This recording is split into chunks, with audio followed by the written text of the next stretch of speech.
Are you struggling for consistency in your sim racing? Does your iRating look like a roller coaster? If so, we have good news for you. The way to get more consistent is to first understand what you're doing differently than the professionals. And VRS is the answer. With our competitive subscription, you will have the telemetry, setups, tutorials, and everything else you need to fully analyze your driving. Our data packs and the ability to compare your driving with the best in the world will show you exactly where to adjust your inputs, change your driving line, and shave seconds off of your lap times. And our powerful and precise Direct Force Pro wheelbase and precision pedals are being used by some of the world's best drivers. All these champions agree that VRS hardware is not just the best on the market, it's also priced well below the competition. So if you're looking to upgrade to direct drive and the best pedals in sim racing, VRS is your answer. If you want to get better, get faster,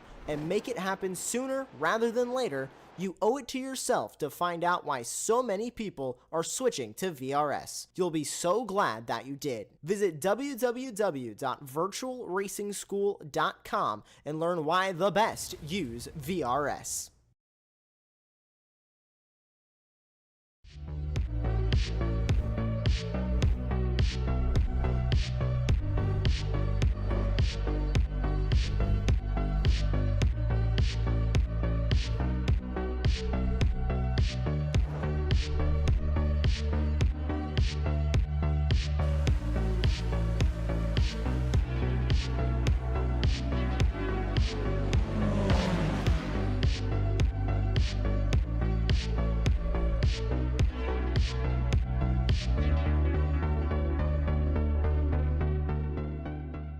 Ricmotech, high-performance sim racing equipment.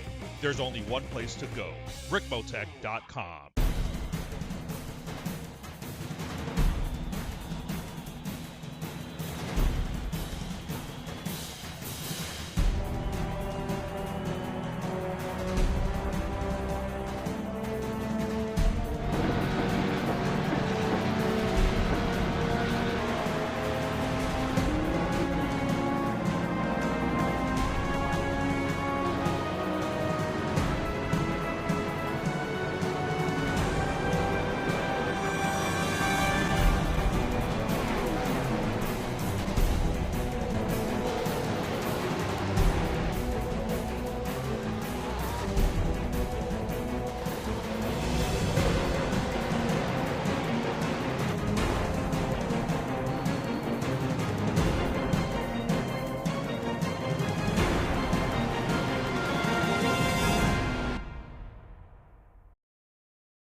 Out on the sweeping plains of South Australia, 50 miles southeast of Adelaide, where the big sky meets the Mallee Scrub, stands a modern colossus of speed, Shell V-Power Motorsports Park. The Bend, as it's known to fans, is a world-class circuit with Aussie grit in its soul and danger lurking at every apex. Just like right there.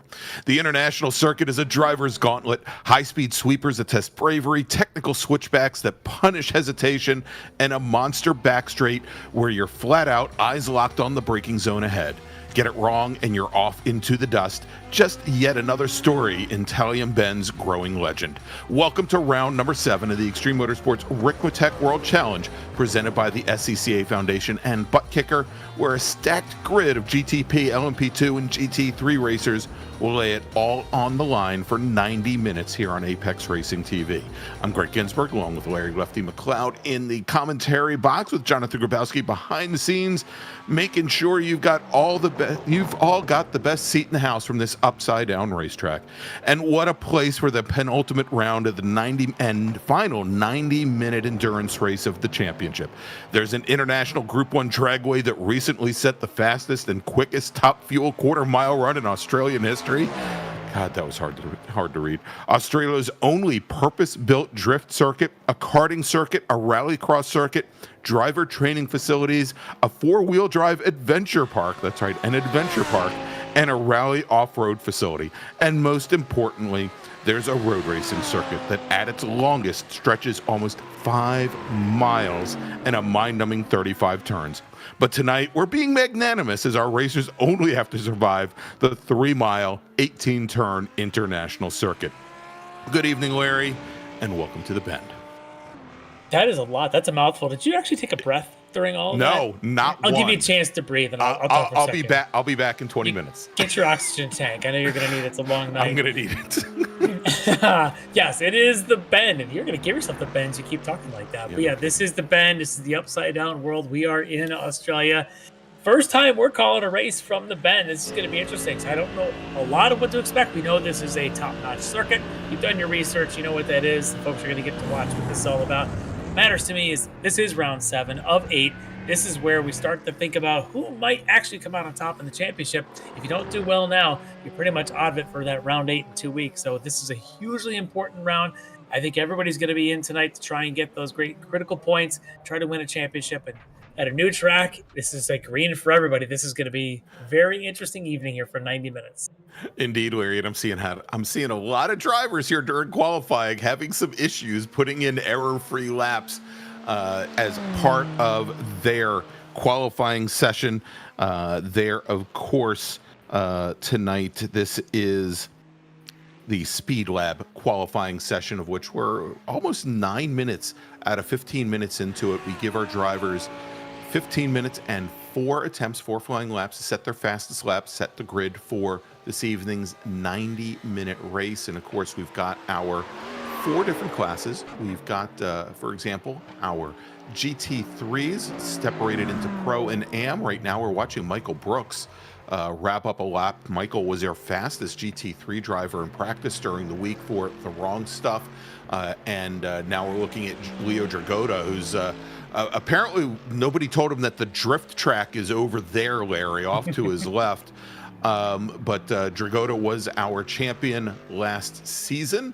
And like our other pro drivers in the GT3 ranks, he has got the red number boards on the side of his car, red end plates on the wings, red windshield banner, and I'm sure I'm forgetting something else that he's got there that we can pick out our pro drivers, but you can see them. They'll be listed in red on the ticker on the left-hand side of the screen.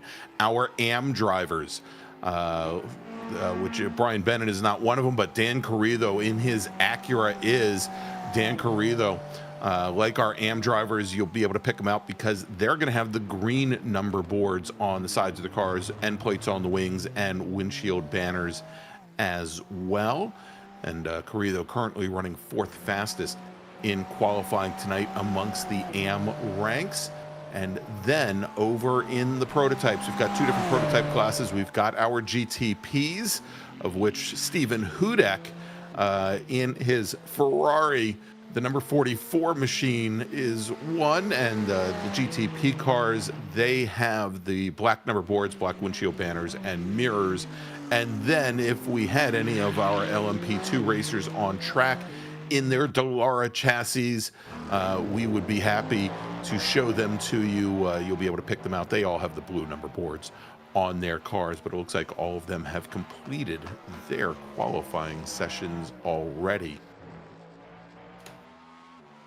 Yeah, kind of a small field for the LMP2s here tonight. Just 3 of them signed up, so they're all trying to chase a couple of points there. But our points leader not here tonight, so we'll see what happens here with the Griffin, the Cushman, and the Butler. All pretty close at qualifying here on this new track. We'll see what they can do in a 3-car fight. But the GTPs brought 5 of those very fast cars, and Bailey Petrowski again brings his A-game, sitting right now on that provisional pole, waiting for Stephen Hudek to do this, the lap that he is on, as we watch Filippo Barbieri. Oh, let's go to Hudek. There we go. As he's wrapping up, coming out of the final corner on his final lap. Let's see if this lap even counts. And Larry, I believe that it did, and we're showing that he turned in a 1:36.07 on that final lap. That was his fastest time in qualifying, but only good for 2nd fastest in the GTP ranks, almost a full second, actually about a half second off of Bailey Petrowski's best times. And I believe at this point now, all of our drivers have come down the pit lane. We'll let you chew on what we show there on the side of your screen there on the timing tower with the results of the Speed Lab qualifying. But first, Larry, I'd like to bring in, before qualifying finishes, driver who is out of the GT3 AM ranks, racing for Rockefeller Racing, currently 5th in the championship. It's Adam Ballard. All right, joining us is Adam. Adam, welcome to Down Under. How you liking the bend so far? No. I don't know what it is about this track right now, but I am really just struggling to get the flow of it. I have some really good moments where it looks like I'm going to hit some 46s, and then it quickly turns into, nope, never mind, just quit. You get a sense that there's a lot of that going on as new as this track is, and for a lot of folks, definitely. I haven't really been looking at how quick people are per se, but I've been looking at consistency, and it doesn't look like there's a whole lot of it at the moment. Yeah, that's the challenge here. So with 90 minutes, though, look, you're going to get a lot of chances to get consistent here tonight. Do you have your eyes set on a position that you're looking for, a top 5, like you've been the last couple rounds? Do you think that's achievable tonight? Well, I know there's one racer in front of me who's probably going to miss this race and the next one, so that'll bump me up to 4th in points. I have that outside chance. I just really, even if it's 3rd overall, that's my goal, because I want a trophy because y'all do it right. Wow, that's always a good target to have. You've been on the podium once this year, earlier in the season, so it'd be good to get you back up on that. Definitely. It's been a little bit of a struggle. Had some health issues that kept me from really putting any practice time. So just doing what I can and showing up. I definitely like to at least show up for, a really good series like this. Yeah, it's great to have you here tonight for this one. With a couple of rounds to go, it's going to be exciting. Of course, we get to the end of the season, and hopefully you've signed up for next season as well. But I love it. We got about 30 seconds left here before the race goes to grid. Love to learn a little bit about you. What do you do outside of sim racing? Family things or hobbies? Mostly it's just hobbies right now. Family spread across the world, but BMW Tech. I've been to some of the race sessions that they have, get to work on the actual race car. So that's fun. But outside of that, it's just sim and gaming the meantime. Well, that sounds like a good time to me. I need to get more in this rig when I'm not actually calling races. But I'm going to probably try this track out pretty soon. Well, it can be fun. If you hit it right, it feels really good. But most times it's just not quite there. Yeah, well, let's see how tonight goes. Looks like we're about to grid up. Do you have any other any shout-outs you want to make here before we head out? Just shout out to the series and you guys. Everybody runs a really good show. Rockefeller Racing, they're really good at taking you in, kind of teaching you how to do things, and they stand for really good causes. So shout out to everybody involved with this because you guys do an amazing job. That's awesome. Well, thanks, Adam Ballard. Good luck tonight, and maybe you'll be in that top 3, and maybe we'll get a chance to interview you when it's all over. Looking forward. Thank you, guys. All right, thanks so much to Adam Ballard from Rockefeller Racing. And Larry, in 6 rounds, we've had 6 GT3 AM winners. So I think there's a good chance that Adam could find himself on the podium. But first, he's going to have to work his way through a lot of GT3 Pro traffic to get to Zach DeLeva, who's your pole sitter in AM. Why don't we run down the starting order? And Larry, if you want, why don't you take the prototypes this week? And I'll, since I don't take breaths this week, I'll take the GT3 drivers. I'll give you a chance to get your oxygen tank on the pole tonight in the GTPs. From D2D Sim Racing in that Acura, it's Bailey Petrowski. Alongside him is going to be Serpent Racing, Stephen Hudak, just a half a second back. Row 2 on the inside, Lucas Dragotta from Rennsport Racing. He'll be out there to BMW. Alongside him be Jimbo Pfeiffer running one of the Cadillacs from Sector 5 Racing. Row 3 from D2D Sim Racing, Aaron Bieber at BMW. And then we're going to jump over to our LMP2s. And on the pole tonight there, Jordan Griffin from Purple Sector Motorsport. Alongside him, his teammate, Carson Cushman. On the second row, short field, but a lot of talent here tonight. Third in the LMP2 is going to be DNA Motorsports' Jordan Butler. All right, there you go. That's our prototype field. Let's move over now to the GT3s, where Leo Dragotta from Orion Racing in the number 118 Mercedes. He will start on the pole tonight. with Michael Brooks, again, our fastest driver in practice during the week. He's going to start on the outside of row number 1. Then we've got Zach DeLeva, who was our winner last week at Interlagos in GT3 AM. He is now going to start on the inside of row number 2, right alongside Sector 5 Racing's Brian Bennett. Row number 4 is going to be made up of Mike Dam from Orion Racing, along with Brian Coxon, new to the series. Ilya Speaker from Rockefeller Racing, Adam Ballard's teammate, will start off on the inside of row number 5, with Travis Schwenke right alongside him, and actually row number 4, pardon me. Charlie Hosea will start on the inside of row number 5 in the number 100 machine for Rockefeller, alongside Orbit Drop Bear Racing's Ethan Bass. Ethan was our GT3 Pro winner at Interlagos last round. A little surprised to see him back there. Then we got HTPK's Chester Guidry starting alongside P1's Dan Carrizo.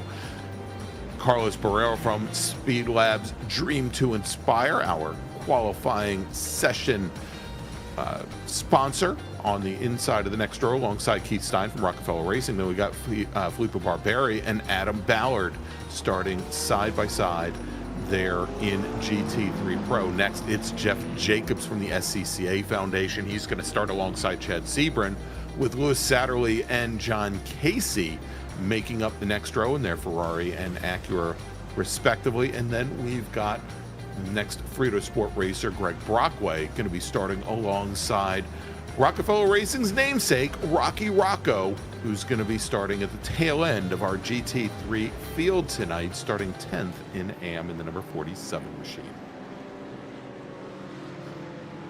There you go. That is your Speed Lab starting grid for tonight's race. And Larry, look at that. We broke out the Ute, the pickup truck pace car tonight. At the bend, as it leads Bailey Petrowski and Steven Hudek through these many corners. So yeah, we talked about this layout here, this 3-mile international circuit, 18-turn layout, Larry.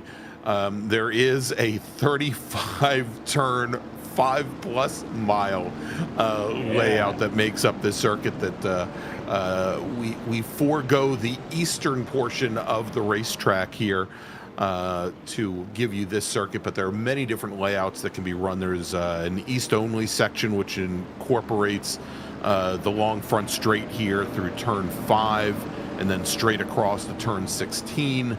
There is a western circuit. It is a multifaceted facility here, as the pace truck is now on the pit lane, turning things over to Bailey Petrowski, and green flag is in the air, and we are racing at the bend. Steven Hudek quickly moves over driver's right to cover against Lucas Dragotta in the 119 Dragon Sport machine, then moves back over as Jimbo Pfeiffer. He's going to take another tack. He's going to try to go around on the outside, going through turn 1, and as we have the quick bends over at turns 2, 3, and 4, he's going to try to slide along driver's left. As we go back to our LMP2 racers now who've taken the green flag, and we've got Purple Sector Racing's Jordan Griffin and Carson Cushman. Cushman was our fastest driver in practice during the week. He's going to slot in behind his teammate Griffin in the 283 machine. Jordan Butler in the 722 machine just back from there. And then the GT3 racers, they get the green flag. It is Leo Dragotta. He is in the blue and white Orion Mercedes. He's got Michael Brooks alongside in the wrong stuff Lamborghini. And then you've got Brian Bennett, who always seems to be looking to get some heat in the tires on those first couple laps. He slots into third right now behind the Lamborghini of Brooks. Then we got Brian Coxon and Zach DeLeva in one of many Fords racing here tonight, one of many Mustangs. And he's got Mike Dam back behind him. And just as I say that, DeLeva goes for the ride through the grass, Larry. That is a long ride, but he didn't hit anything, so no damage to deal with, but he certainly has track position loss. He's going to find himself back. This is where you go, phew, it's a 90-minute race. Got a chance to make that up. Nothing to hit by a dingo out there, Larry. Let's take a look and see what happens. Well, watch him as he comes around the right-hander here. And he's just flicking the car down into those apexes. The back end on those cold tires just does not want to stick. And boy, what a long ride. If that were somewhere like Road America, he'd have been hitting the wall in about 20 feet. Yeah, exactly. And meanwhile, he's able to recover, although that big advantage that he had, it is now gone. Oh, as he sets at the tail end of the field. Pfeiffer. Jimbo Pfeiffer having issues now as he gets knocked around. Let's take a look at that. Almost looks like he just got... Yeah, that looks like maybe he did that one to himself. As as we go back to the front of the field here, and Brooks now to the top spot, leading the pack there. Jagoda now been shuffled back to that 4th spot behind Coxon and Bennett.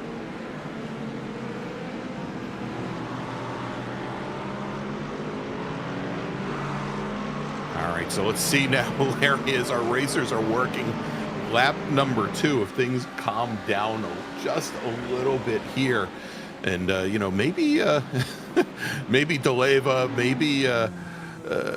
maybe Jimbo Pfeiffer, they need a marsupium to keep those rear tires warm. You know what a marsupium is, right? I'm just gonna let you have that one. That's a kangaroo pouch. I know that. Where they keep their little babies warm. That's exactly right. All right. Here they come around that long 7, 8, 9, 10, and a little kink at 11 before the little dip of right-hander at 12. What a crazy section this part of the track is. It's creating moments like this of side-by-sides. It's Chester Guidry. There's a little bit of a battle there with DeLeva. It's Carlos Barrero actually go on board with. He's the one battling with Chester. I love those just slight elevation changes here.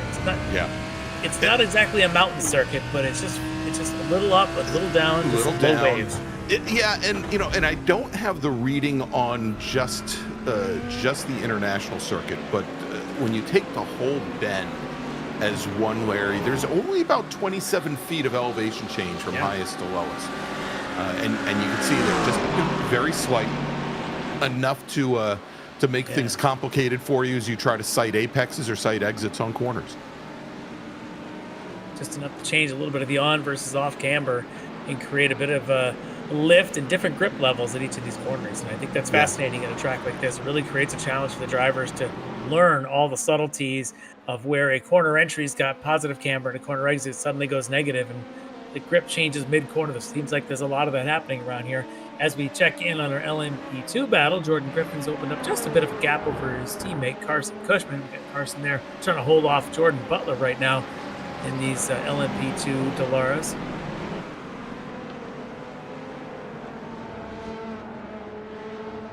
All right, as they make it through, I think that was the 14, 15, 16 complex, and now coming out on to and out of the front straight past the pit exit. Through these little bends now over at turns 2, 3, and 4, and you can see the rise in elevation there. And then when we get down to some of the other bends over, for example, the hairpin over at turn 6, the track drops away again just a little bit there to this one here, make a challenge. We're on board with Bailey, through the turn 6, a little bit of a dip at the apex, and it rises back up as it goes around this long right-hand 7, 8, 9. Kind of reminds me of the Turkey F1 circuit, where it's got that. Or even parts of Coda, where it's got that long right-hand sweep of multiple apexes. Bailey showing us the grip. And then the thing about this one, though, then it kicks back for this turn 11 kink before you finally slow down for the right-hander at 12. It's a pretty wild section. Certainly the downforce and power of a GTP car really showing its strengths. Petrowski now opening up the advantage on Stephen Hudek, who had a great start, great jump out of the gate for the Canadian, but now a little over 2.5 seconds in arrears is the 44 Ferrari. Let's move over back to our GT3 racers as we look at Ethan Bass in the 219 Mustang, Travis Schwenke, Ilya Speaker in the 2 Mercedes behind. And a big lineup there is then we take a look as Charlie Hosea in the number 100 Rockefeller Corvette. Chester Guidry, our new GT3 AM leader in the 203 BMW, with Zach DeLeva having that early spin. Now he's going to have to watch his mirrors a little bit. He's got the Lamborghini of Barrero and then Adam Ballard in the Mercedes directly behind him. That is those three in that battle for the lead in GT3 AM. And, for a while they were all thinking that they had to, they were going to have to fight their way through GT3 Pro traffic to get to DeLeva, and it just hadn't turned out that way. Hey, want to wish well to one of our racers who isn't here tonight, Larry, and apparently he's as bad on two wheels as I am on my Segway scooters. Apparently he did an endo last night. Ken Copeland, get well soon for the wrong stuff. Of course, did we start off this season by watching Ken Copeland on two wheels? Different kind of two wheels, but yes, we did. That's right. He says he fell down a hill chasing an orphan that stole his sweet roll. Go ahead and unpack that story, would you? Yeah. All right, we're checking in now with Mike Dam, who's currently running in the top 5 in GT3 Pro in this, kind of keeping up with Brian Coxon in the McLaren. Leo Dragotta had obviously led the first couple of corners this race. It dropped down to 4th. Looks like he got around Coxon. Now he's trying to chase down Bennett and Brooks. But Mike Dam not able to make it past that McLaren. He's going to work a little bit harder, try and catch up with his teammate Leo Dragotta, just a little bit up ahead. Yeah, indeed. And so Coxon, privateer, and his very first season racing with us here this season. Looking to see, I don't think that he ran at Interlagos 2 weeks ago, and is currently sitting 14th in the championship. But Larry, this would be a great time to mention that just as Brian is a rookie here on the World Challenge this season, you too can join the grid. We are going to be starting up the next season of the Ricmotech World Challenge. Going to be starting up season number 14 in just a few weeks. Actually, going to be Monday night, September 8th. And if you want to join the grid, registration opens tomorrow. Head on over to xmsracing.com. Likewise, we're going to be opening up registration tomorrow for the next season of the Touring Car Cup for our probably not the Touring Car Cup. They're going to take a couple weeks off, but the Mini Mite Sports Car Challenge for our LMP3 and GT4 racers. Quick replay here. Leo Dragotta on the back of Brian Bennett. He was getting such a good run through the turn 18, found a corner. You watch there. A little bit of contact. Actually hurts the second car there. Dragotta more than it does Bennett. Dragotta's got to go all the way across pit entry to get back on track. Comes out in front of his teammate and actually eventually gives up the position. There it is. But yeah, a little rough ride there. Dragotta's got tremendous pace tonight, but that's now a couple of mistakes have cost him. Look at as we go on board. Look at the run he gets through the second to last corner and then through the final corner again. Really didn't anticipate that he was that much faster. Yeah, right just past the apex. Really unsettled the front of that car. And, and we've seen this for the last couple seasons, Larry, that those taps square on the rear just don't seem to upset some of these rear engine machines. It's funny that you go back about 2 years and that kind of contact would send the lead car into an instant spin, instant pit maneuver. They've changed a little bit of the dynamics here where the trailing car, the one that actually causes that little rear ending, is the one that takes the problem. And in a way, it's kind of karma, I'll call it. The karma effect. If you're going to be the one doing a bump draft like that mid-corner, it would be more fitting for the one causing the bump to actually have to serve that little bit of a penalty. But in this case, it happened. Luckily for Dragotta, though, he was able to keep it going again. Already right up now behind Mike Dam and Brian Coxon. We'll see if Dragotta can make his way through one more time. Meanwhile, we talked about it much. Michael Brooks. Anna Brooks, of course, in the chat following along tonight. There's Michael. Well, she's more interested right now in Ken Copeland's stories of woe. But well, it's the whole team there. They're all kind of sticking together, but at least cheering on Michael tonight. And he's got a bit of a gap now, 4 seconds on Brian Bennett and the rest of the crowd back there, as those two Mercedes are just Now they're going to try and two-man teamwork here against the Mercedes as Mike Dam's going to try and get a run. See if Leo follows. He's going to try. Oh, good run for Leo as well. They both get by Coxon in one corner.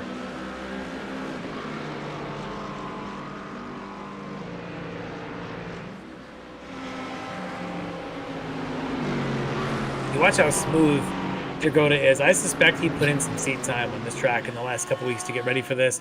He is just floating that car perfectly at every corner. And you watch Mike Dam, who is typically mistake-free, he never puts a foot wrong. He's all over the place tonight as well. Yeah. But Dragoda, he's got it.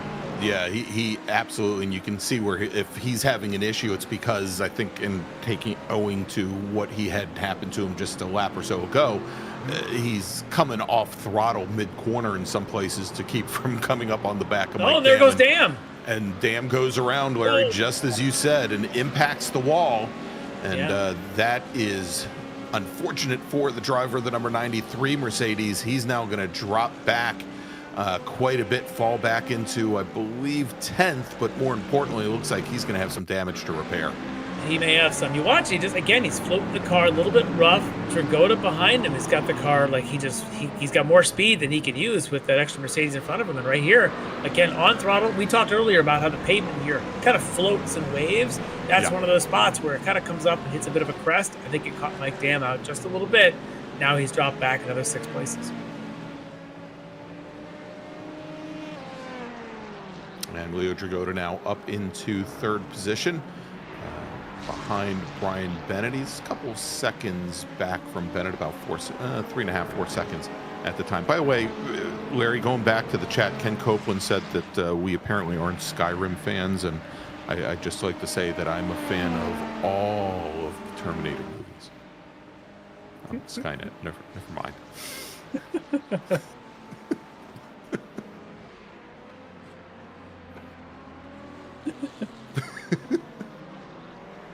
That'll be the next broadcast we're going to be pulled in for, isn't it? Yeah, most likely. All right, well, let's get back to this one. We got an hour and a half, and there's a lot of good action still going on. This is the Purple Sector Motorsports battle here of Griffin and Cushman, and then the DNA entry from Jordan Butler. Those three still running very close together. I believe that might be, that's a Jimbo Pfeiffer that's right behind them? I believe that's Jim Pfeiffer. Directly behind in the 00 Cadillac that again had that earlier issue. Yeah. And still trying to work his way up to the LMP2 racers. Yep, it's a good look at Jordan Butler and that DNA. Good looking livery on that car tonight. This could be really our best battle. I mean, it's only 3 cars tonight, but they definitely brought the talent. All 3 of them going to be running very close together. This likely multiple pit stops for these guys. It's going to come down to execution here. Yeah, and a matter of fact, Larry, because of the longer 90-minute race, I think pit stops are going to become very critical, especially for the LMP2 racers.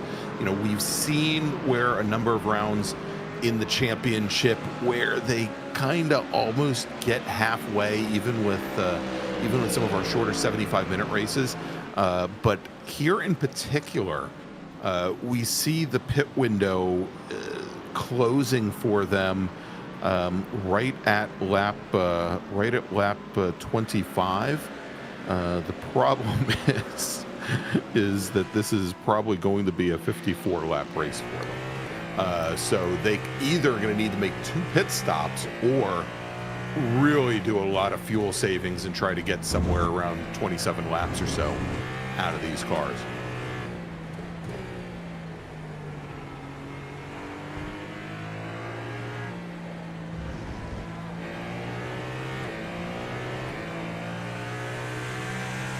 Michael Hudak goes and puts our leader in GT3, Michael Brooks, a lap down.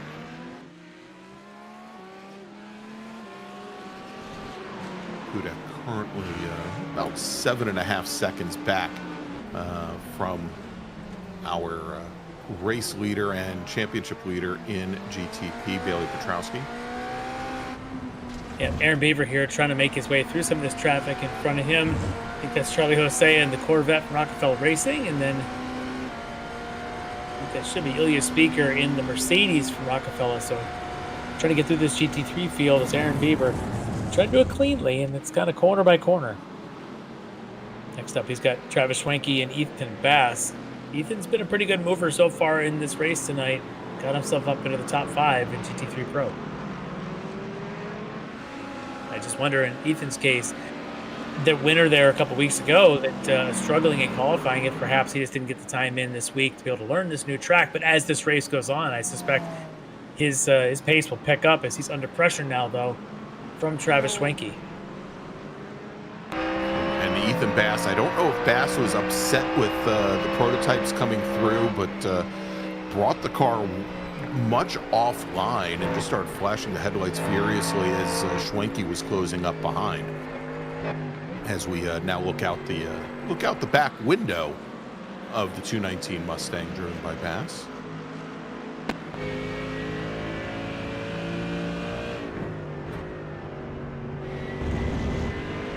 He's still flashing the lights. Not that Travis Schwenke would know.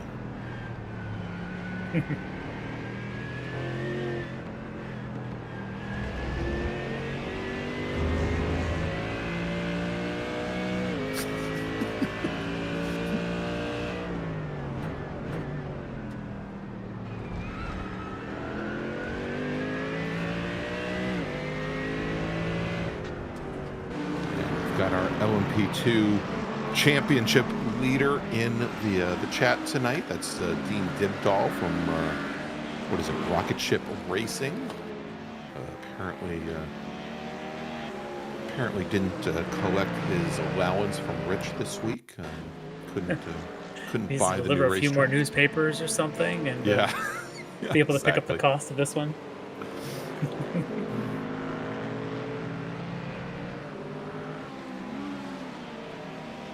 Look here at a replay of Zach DeLeva, who we know already went for one wild ride.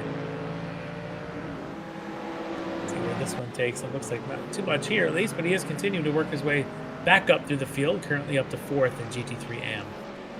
Remember, he started as the fastest of the AMs, and then had that big off, now within 10 seconds of Chester Guidry, who's got the top spot right now in GT3 AM by about a second over Carlos Barrero in the Lamborghini. As we take a look at Keith Stein with Mike Dam now on his recovery drive, missing a front fascia, but let's see if Mike now can hunker down and get some of these spots back. And so you've got Dam on a recovery drive. You've got DeLeva right behind him, a couple seconds behind on a recovery drive as well. And that leaves Keith Stein in that Corvette. I don't want to say he's a sitting duck, but certainly is going to have a lot to contend with very, very soon, as both Dam and DeLeva have shown to be at times quicker here at the bend than he has been, both through practice and qualifying this week.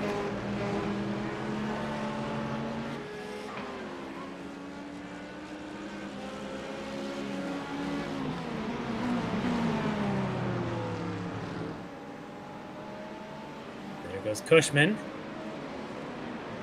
who's gotten around Griffin.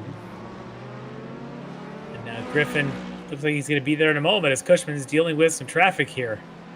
And Larry, I think Zach DeLeva might his recovery run might not have worked out so well for him. We'll take a look at that in a moment. Yeah, quick replay here of Jordan Griffin, and there is Zach DeLeva. Zach DeLeva getting caught up there, I think, with Jimbo Pfeiffer, if I got that right. Yeah, I believe that is the white 00 Cadillac of Jimbo Pfeiffer. Let's take a look and see how it happened. Pfeiffer looks like he got a little bit deep and slowed up, and Zach, I guess, just didn't anticipate it. Just a rough night now for Zach Just DeLeva. tracked out into the Cadillac, and off they both went. Don't think he'll be ordering a Vegemite sandwich anytime soon. No. Look at them in front of him. Jordan Griffin just saying, "Hey guys, can you figure something out?" Yeah. As Griffin then gives up the spot to Cushman for the lead there in LMP2. Luckily, though, for Jordan, doesn't look like he made any contact. Was able to avoid it. Now, though, he's going to work back up to catch up with Carson Cushman. Yeah, there were a couple of opportunities there for Griffin to impact both Pfeiffer and DeLeva, and somehow managed to avoid both as they were not exactly predictable going off track, Larry. So Carson Cushman, your new leader in LMP2, his teammate Griffin falls to second. Just a couple seconds back. It can get close here in a second because look at this traffic now. Yeah, they're coming up on Dam and both Mike Dam and just ahead of Dam, Keith Stein in the Corvette. That's going to allow both to close down here along the front straight to lap number 13. Yeah, look at Griffin closing right up now, using a little bit of stair-step technique, getting through some of the GT3s as well. Now he'll be right on the tail of Cushman for the lead in LMP2, but not far behind them. You've still got Jordan Butler right there with them. He's also got to make his way through the same group here with Mike Dam and Keith Stein to be able to catch up to the other LMP2s as they continue to work past the last one of that train. That's Adam Ballard, of course, our pre-race interviewee. For the lead. Deep side by side. Shut the door right there for Carson Cushman. Tried a little Piastri move there from the inside. Didn't quite work. Not this time, teammate. Maybe the next time around. Remember how we race.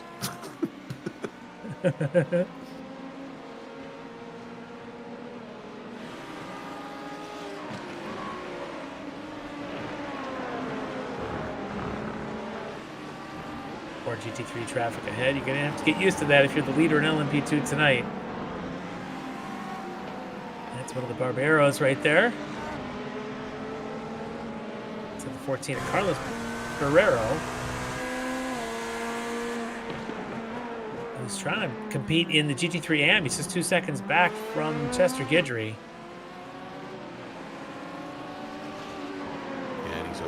He's managed to open up a nice advantage over the Mercedes of Adam Ballard. Although Ballard, he didn't have high hopes for tonight, Larry, and Ballard currently sitting up in third in AM. Yeah, look at this though. Leo Dragotta, all the excursions he's had tonight. Look at this. Watch this pass as he makes this move on Brian Bennett, using a little bit of the draft. The straightaway is finally long enough for GT3s to get some draft. And he's going to go to the old late braking maneuver here into one. Does get on the binders, does get it woed up just barely enough. With the way that turn 2 kicks away towards his side, he's able to hold that position. Beautiful stuff out of Leo Dragotta. Now he's got 8 seconds up the road to Michael Brooks, who's been pretty lonely for the last 23 minutes or so. Yes, he has. And they've been... There he is. They've been lapping. Well, I was going to say Dragotta the last time around was almost about a half second faster than Michael Brooks. And there you go. Yeah, thanks for putting that up there on the screen, John. Yeah, so Brooks has had a good lap or two, but Dragotta on the overall seems to be a little bit more consistent. And that's, again, fighting to try and get around Brian Bennett. Now what can Dragotta do with clean air in front of him? Keep an eye on this. This is where a 90-minute race gets very interesting. The extra 15 minutes, Dragotta could make up 8 seconds with an extra 15 minutes on the tail end of this thing. Brooks, though, find time to lay down a 45.8 for his quickest lap of the race. So he's responding well here, way out in front.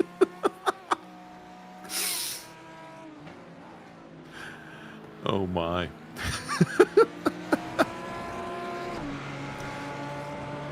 Young Dean is apparently a Days of Thunder fan. Forget Skyrim. All right, Larry, we've got a couple minutes. Maybe we should break now because Stubby's eating ice cream, so nobody can pit.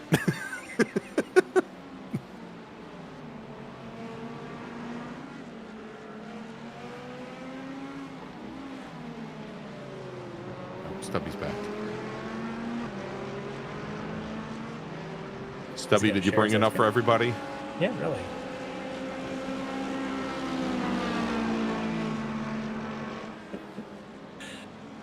This little grouping continues as Mike Dam's trying different lines now to try and get around Keith Stein.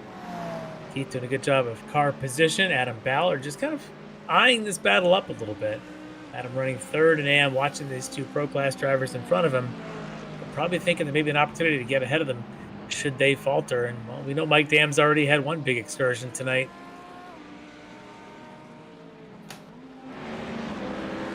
Oh, wow, Larry. Yes. Oh, that's a lot of curve. As Jordan Butler tries to find any way through Ethan Bass and Travis Schwenke there through multiple corners here. There's the 3 wide. Door to door. And now Butler has a clear path through, and he's lost a couple seconds to the 2 purple sector teammates ahead. Oh, that is so good to watch. Ethan and Travis side by side right there. Respectful racing. If you want to see what is it like, how much room are you supposed to leave somebody, go watch that. Those last 5 corners or so, as it was just beautiful stuff. There was a moment of hip-to-hip contact between them, but it was in a nice. That's a little more than hip-to-hip there. And that was Jimbo Pfeiffer, who has another issue here tonight, as he gets into the side of Ethan Bass's Mustang. Let's take a look at this. Oh, and he gets on the brakes pretty late, and I think it just goes dive bombing in. And of course, Ethan didn't see him, I'm sure. Yeah. But still, Ethan may have seen him, but still, I think Jimbo has the responsibility to hold that line. It looked like Ethan had given him room. Yeah. And I find that just very odd. And Jonathan, I'm wondering if we could take a look at that overhead again, because it looks like after it looks like that once. Yeah, it does look like Bass gives the room. Pfeiffer just can't hold the line. And watch Pfeiffer. It looks like he gets the car slowed, and then he just accelerates straight forward and doesn't turn. I don't know what could have gone on there. It's almost like a lockup or something, but he went to turn in, it just never turned. Yeah. And because it looked like he got the brake. It looked like he got the braking done, and then he started to accelerate, and the car just didn't rotate on him. Yeah.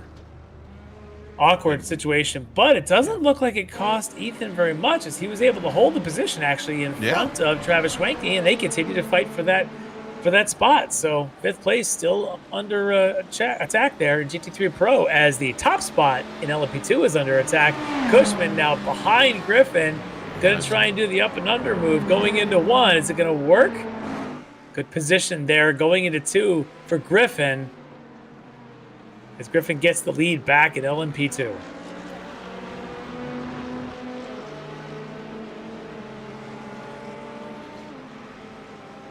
And all the while, Larry, here comes Jordan Butler. He's closed that gap down. He's now within less than a second of the these two continue to fight. Teammates.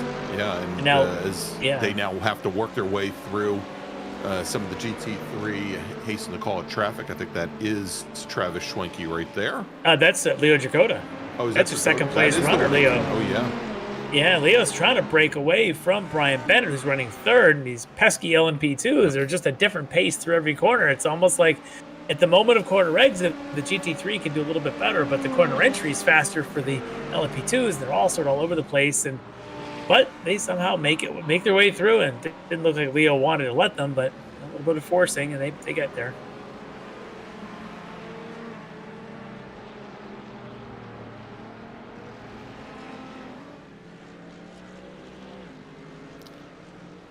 And Larry, there is Stephen Hudek, who's running still 2nd overall, as he now has some issues. Let's take a look and see what happened to him. And I think this is coming through.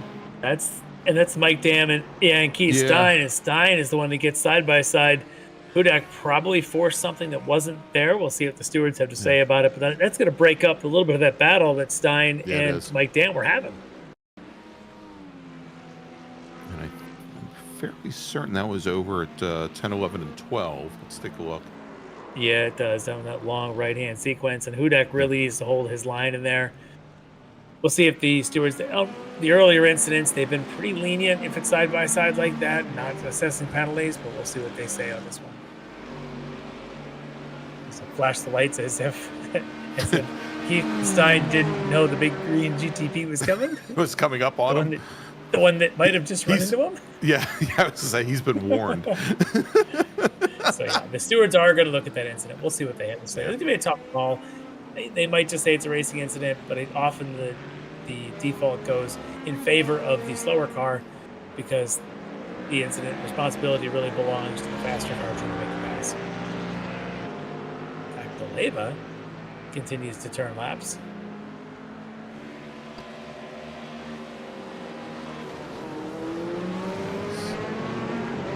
It's around Filippo Barberi's Porsche. Nice move. He's got the Ford Mustang and Jeff Jacobs ahead. The Leva has been lapping Larry at about a second a lap faster than Jacobs ahead.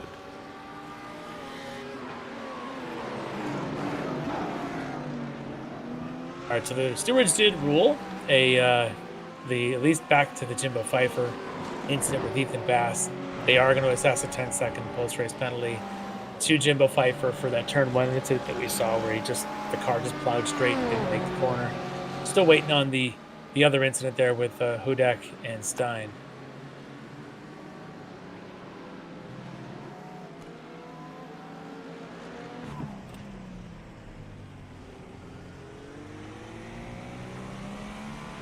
And meanwhile, Larry, a quiet evening at the office once again for Bailey Petrowski. So far. He's fast, but I believe he also does put in the work. He learns. He knows this car obviously extremely well. But when it comes to new tracks, I have a suspicion he's probably put in some laps here just to make sure that he's as comfortable here as he is at some of the other places we've been running this season. Look at this. It's Jordan Butler now about to put some pressure on Cushman. There's your GT3 leader, Michael Brooks.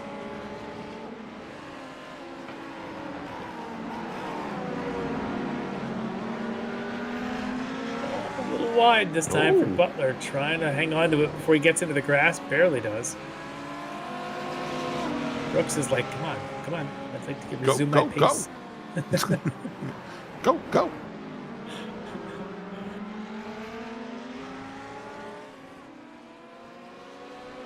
Meanwhile, the two of them worked well through that. Even as Butler was having his issues, he just hung the car to the outside, and Brooks kind of got out of the throttle a little bit, tried to determine what the LMP2 racer was going to do, and then slotted in behind. Could have ended up a lot worse. Well, this LMP2 race, if it's not the battle for second, it's the battle for the lead as Cushman catches right back up to Jordan Griffin. And now they're nose to tail, and Butler's just like you can see him right there, just about a second or so back. Let's see if these guys. Really, I suspect these two in particular, when they get to the next batch of traffic, don't be surprised if somebody starts thinking about making a pit stop. Well, again, we're getting pretty close, Larry. For the LMP2 cars, they've completed now 20 laps, and again, we think that they can probably, without a ton of fuel savings, make it 25. So why don't we do this? We're right at the top of the hour, and if we time it right, we'll come back just before they're ready to head down the pit lane. Well, thanks to our partners and sponsors. When we come back, we'll take you all the way to the checkered flag here at Shell V-Power Motorsport Park at the Bend here on Apex Racing TV. It's the Ricmotech World Challenge. We'll be right back. Ricmotech, high-performance sim racing equipment. Whether you're just looking to have fun, train for race day, or become a serious esports competitor, Ricmotech has you covered. Hundreds of name-brand parts. Support from experts that love sim racing. Trusted by the pros. There's only one place to go, Ricmotech.com.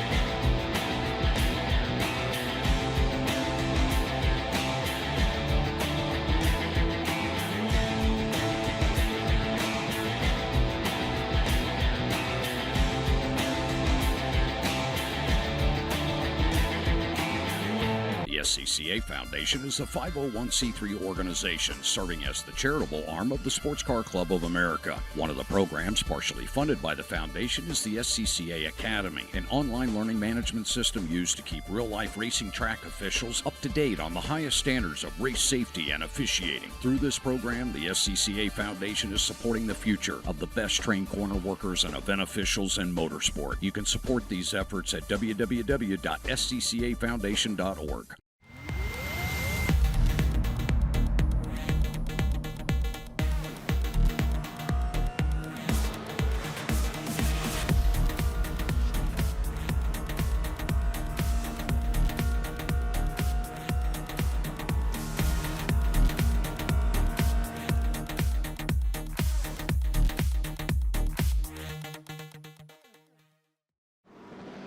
The search is over.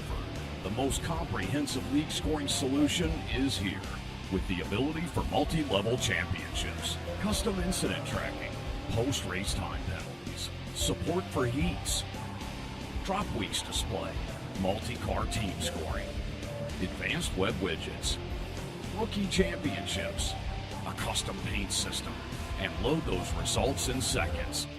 Visit extremescoring.info today. Ricmotech, high-performance sim racing equipment. There's only one place to go, ricmotech.com.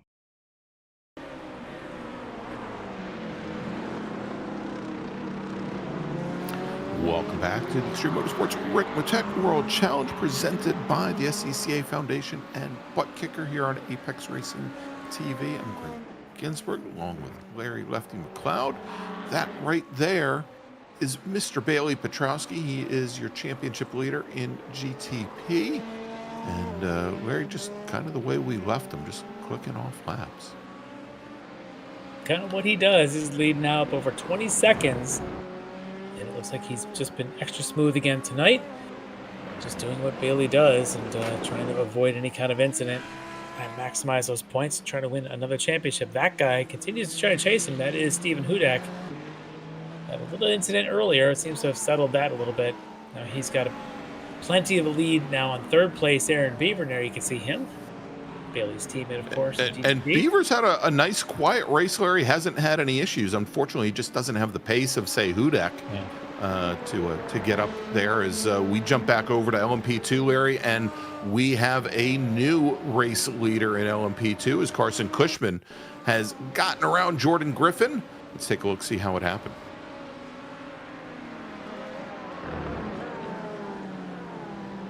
Bit of a mistake there for Griffin. He runs wide.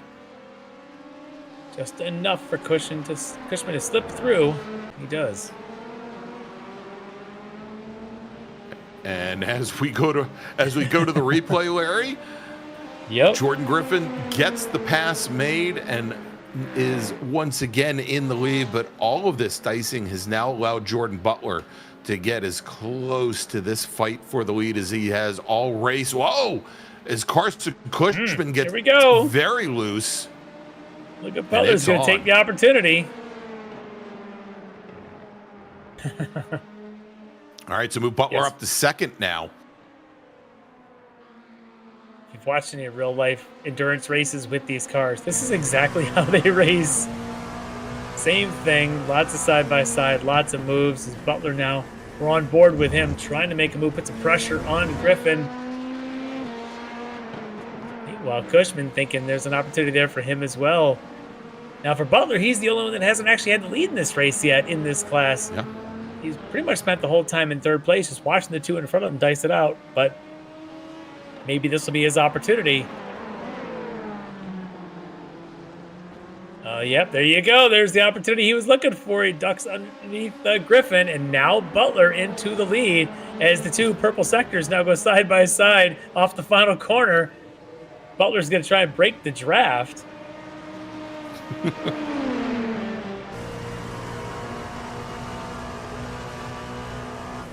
So Butler, who finished fourth at Interlagos, currently running fourth in the championship behind Cushman and Griffin, now moves into the lead as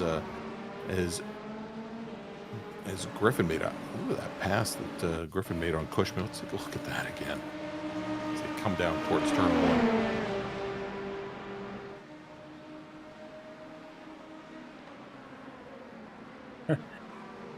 He was going to go there whether Carson let him or not.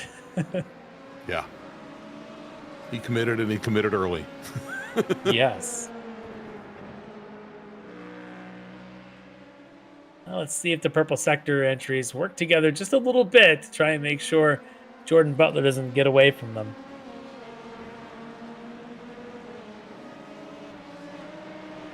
And so Jonathan's bringing up the time because it's getting dark in Aussie land, but this race, if I remember correctly, was supposed to start at about 1:45 in the afternoon local time. So yeah, much like we saw. Where were we last? I don't even remember where we were last week, Larry. 2 weeks ago, Interlagos. Yeah, well, we were at Interlagos, but last week, where were we? Were we at Portimao last week? I don't remember anymore. All right, heading to the pit lane is Jordan Griffin. He is the first to blink in in LMP2. Yeah, we think that the pit window for these cars very, very, very small, where they can only get maybe 42, 43 minutes and about 25 laps, and there you go. Jordan Griffin pits in at about 42 and a half minutes. Pit lane. That's a very long pit lane. Ah, that's right. Jonathan reminds me we were at Brands Hatch, where it got very dark and ominous for a while last week in the middle of the afternoon. I expect that at a Brands Hatch. I'm not sure I would expect that in the Adelaide region of Australia, but I haven't been that far west down there, so maybe it does.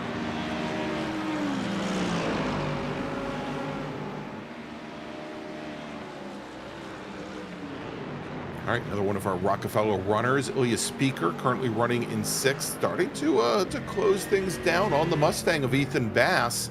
Bass, who's had his challenges here, both Speaker and Bass also starting to close up a little bit on the McLaren of Coxon. We saw a little bit earlier as he was fighting for a podium spot early on.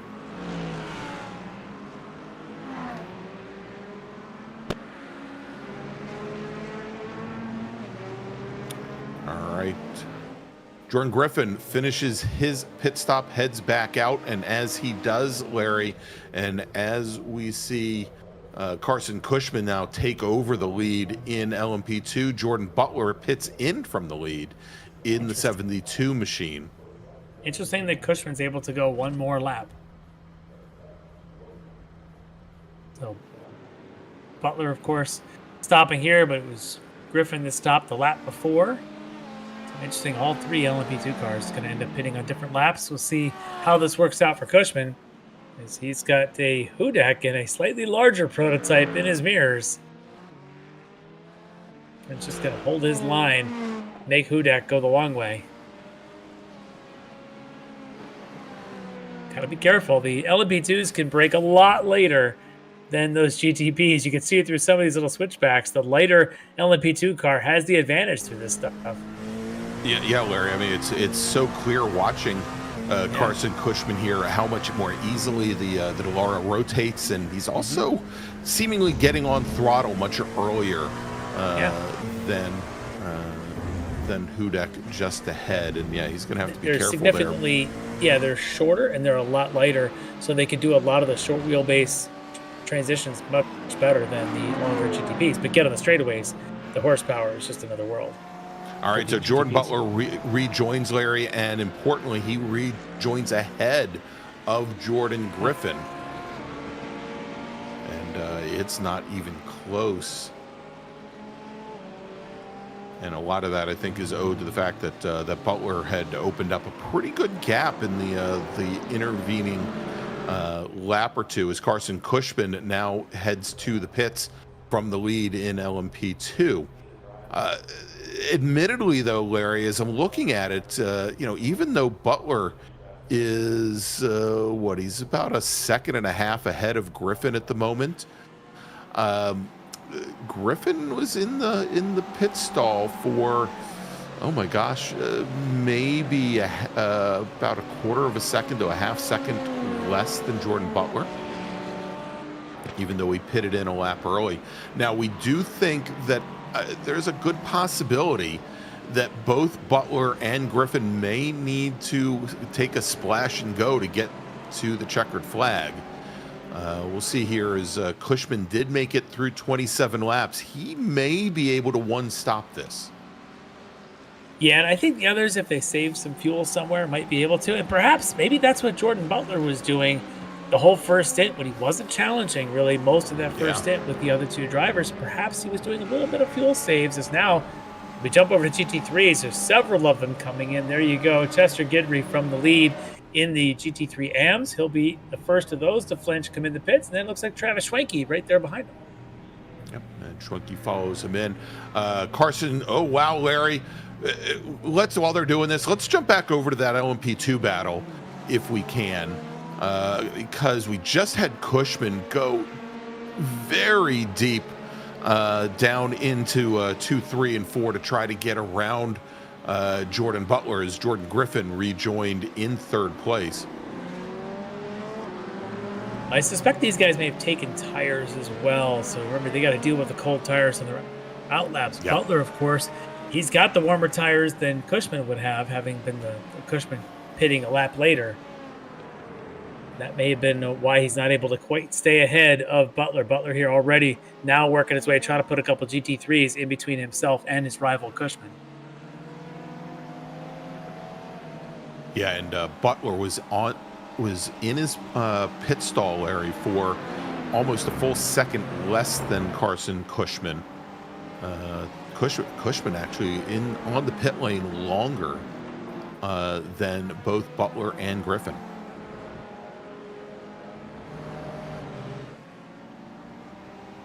Yeah, that aggressiveness there by Butler to get through that GT3 traffic may have just paid off. Really put some daylight between himself and Carson Cushman. Oh, but a big slide there. Oh, yeah, big slide. On those new tires.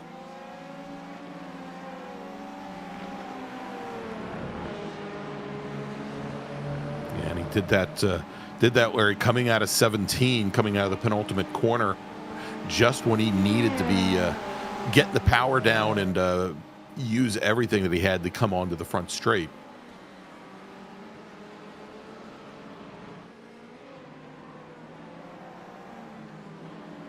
Now, a bit of a surprise as we look at that shot. The one thing that we don't see in that shot is Jordan Griffin.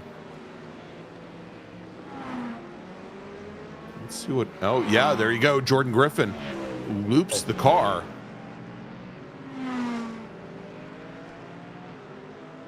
And although he is he's still, of course, running third in class, did not give up a position on track, is still 7th overall, but gave up almost 6 seconds to Butler and Cushman ahead during that spin.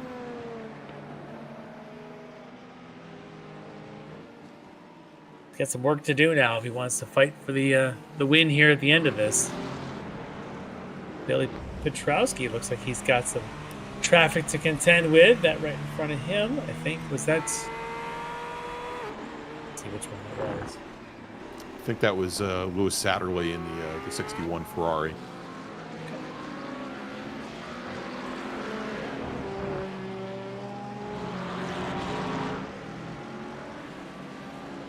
It looks like Bailey Petrowski just headed down pit lane for his one stop tonight. There we go. Behind him, one of the Rockefeller Racing entries, Ilya Speaker.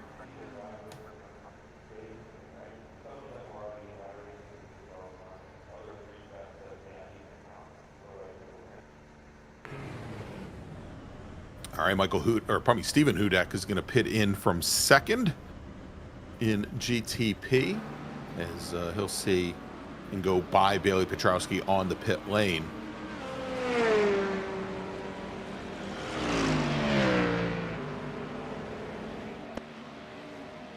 Hudak. Or maybe he won't. Hudak's going to pull in right Petrowski's behind got him the on first pit pit stall. Yeah, exactly. Petrowski's all the way down at the end of the pit lane. The pit stalls, of Aaron course, Beaver pits in. the pit stalls are arranged in grid order from qualifying. So, yeah, Bailey's got the first pit stall, and Hudak will have the spot right behind him.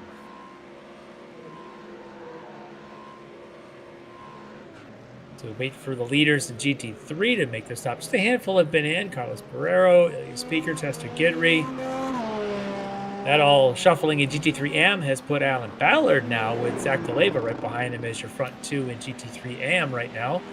Both of those, of course, still have to make their pit stop. No change in the top 4 or even top 5 in GT3 Pro, but Ethan Bass has had a very strong pace tonight.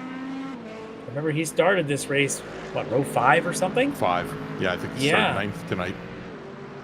Take a look at him when we get the chance. See where he's at now. He's right on the heels of Brian Coxon. There is the 219 Ethan Bass. That is the McLaren of Brian Coxon right in front of him. Good pace here for Bass in that Mustang. And that was even after getting clouded by an LMP, probably a GTP car. Of course, compared to some of the damage that we saw at Road America yesterday, Larry, that was nothing. Road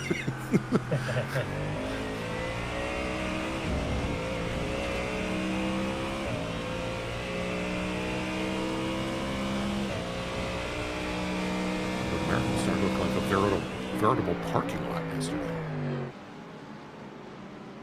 All right. Bass moves aside, lets Butler come through. Butler now swinging loose here, trying to get around Coxon. And Larry DeLeva comes into the pits, as does Adam Ballard.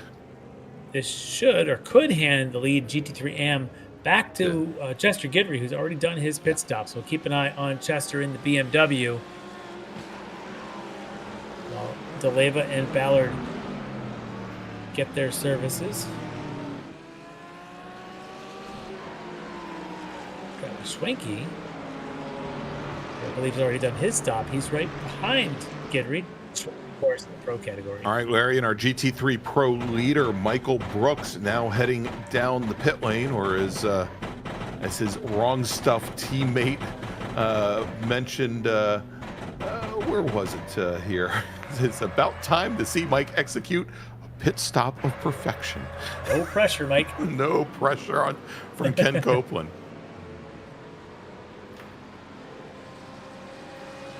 He's up in the air doing what he does. We'll see. Well, he did have a bit of an advantage on Leo Dragotta, who also chooses this lap to come in. Brian Bennett brings his car down the pit lane as well.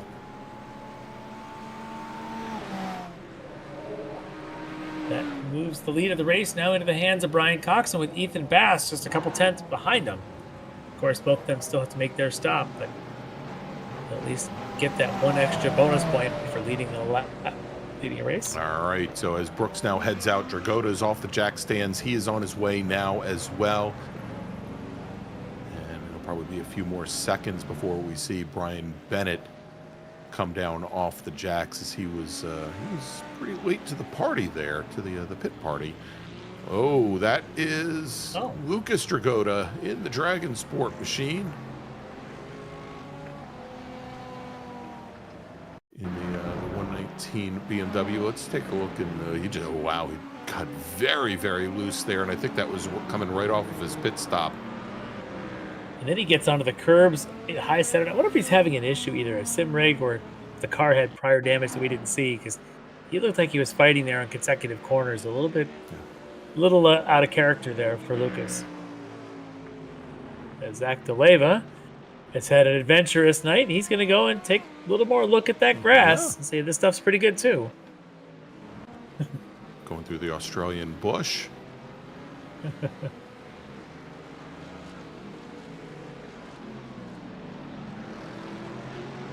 All right, so there's your AM leader, Chester Guidry, now behind Travis Schwenke. So in that pit exchange, Schwenke did come out ahead, but Guidry still maintains the lead in the GT3 AM. About a second back from them, you can see, is Mike Dam, who may have kept his pace up despite the injuries that he suffered earlier.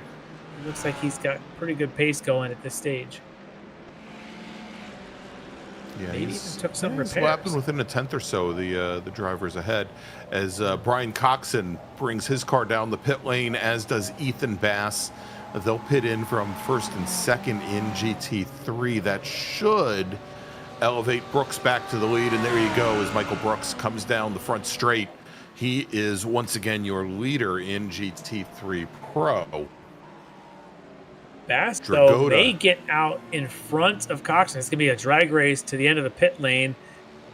Look at see who's pit speed limiter's got that extra half a mile an hour. It looks like Coxon may be a nose ahead. And he is. And that's Bennett. They're going to come out right behind.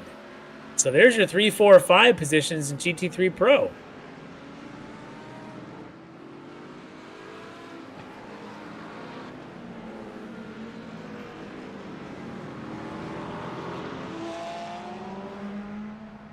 Allard struggling a little bit here in the Rockefeller Mercedes.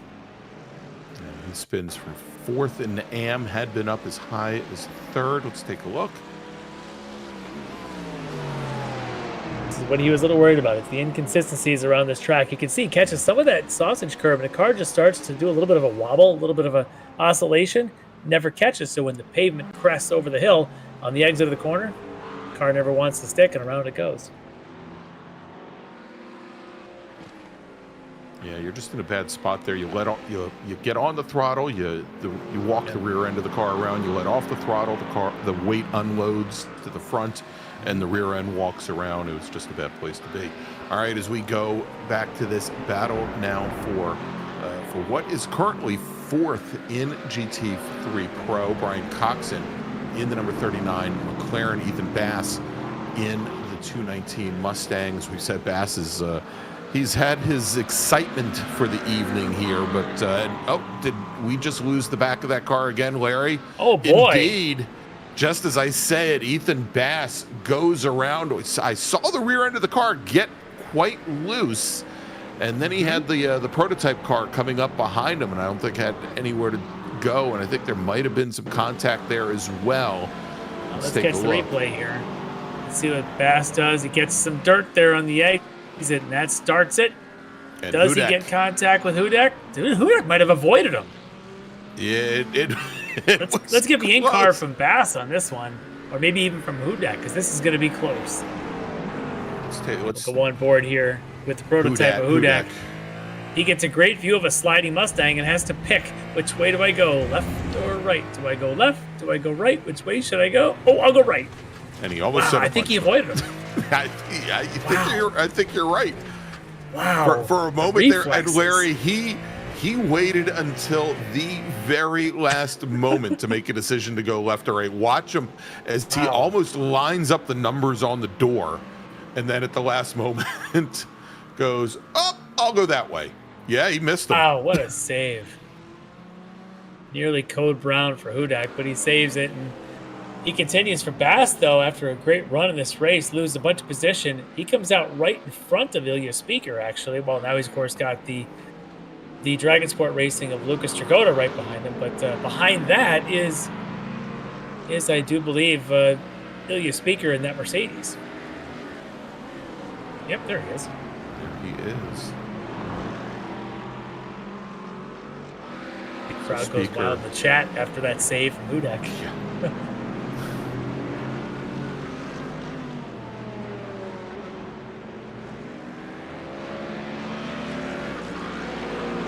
By the way, that's code brown for poutine gravy.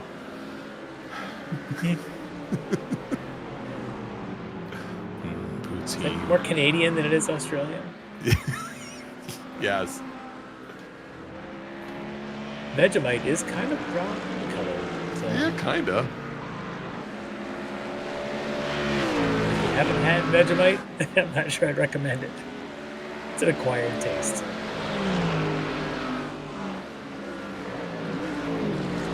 It's the most Australian thing I Vegemite's kind of experienced. brown. Yeah. And oddly, and this is why I have to stop using the Google, Larry's, because when I started searching for brown Australian food, it tried to give me brown Australian Shepherd. Hey, I love the Aussie Shepherds. They're very bright animals. Yes, they are. Incredibly bright animals. My daughter's dog is part Aussie Shepherd. I was saying, like, you're little terror. I'm a Boston Terror. Yes. Yeah. Yes, you're Boston Terror.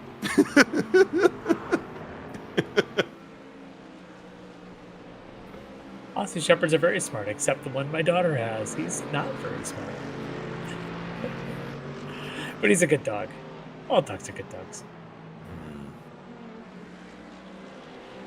All right, we check in on Chester Guidry leading in the AM category. He's got about 7 seconds on Carlos Barrero. So Chester having a good solid run here. I believe he picked up a win earlier this year. Was that the Portimao race, his debut? Yeah, it was Portimao. He won that one. Yep. So he's not going to have enough points, enough events to get himself near the front of the overall, but a couple good finishes here, a couple of good runs. And hopefully he's signed up for next season. He could be one to watch. Hope so. And again, if you haven't signed up already, xmsracing.com. Starting tomorrow, you can sign up for season number 14 of the World Challenge. I can sign up tomorrow? Yes, you can. All right, Larry, let's take a look at the point standings across our different classes here, as we've got a little bit of time. We'll start off with GT3 Pro, where Orbit Drop Bear Motorsports, and Jonathan's like going, well, as we're showing Bailey Petrowski, we should do GTP. That Orbit Drop Bear Motorsports, Ethan Bass is your current points leader. He's got 13 points right now over Mike Dam with Michael Brooks, and owner of the Pit Stop of Excellence Award tonight. Currently sitting third in the championship, another 12 points back. He's currently 25 points out of the championship. Milan Harris, Ilya Speaker, both for Rockefeller Racing, 4th and 5th in the championship currently. Race wins so far this season. Let's see, we've got 2 to Ryan Amon out of SimCity Racing, not racing with us here this evening. A win for Ken Copeland, a win for Ethan Bass, and I believe a win for Milan Harris as well. If we go over to GT3 AM, our current championship leader happens to be Carlos Barrero from Speed Lab Dream to Inspire, 205 points. And that is,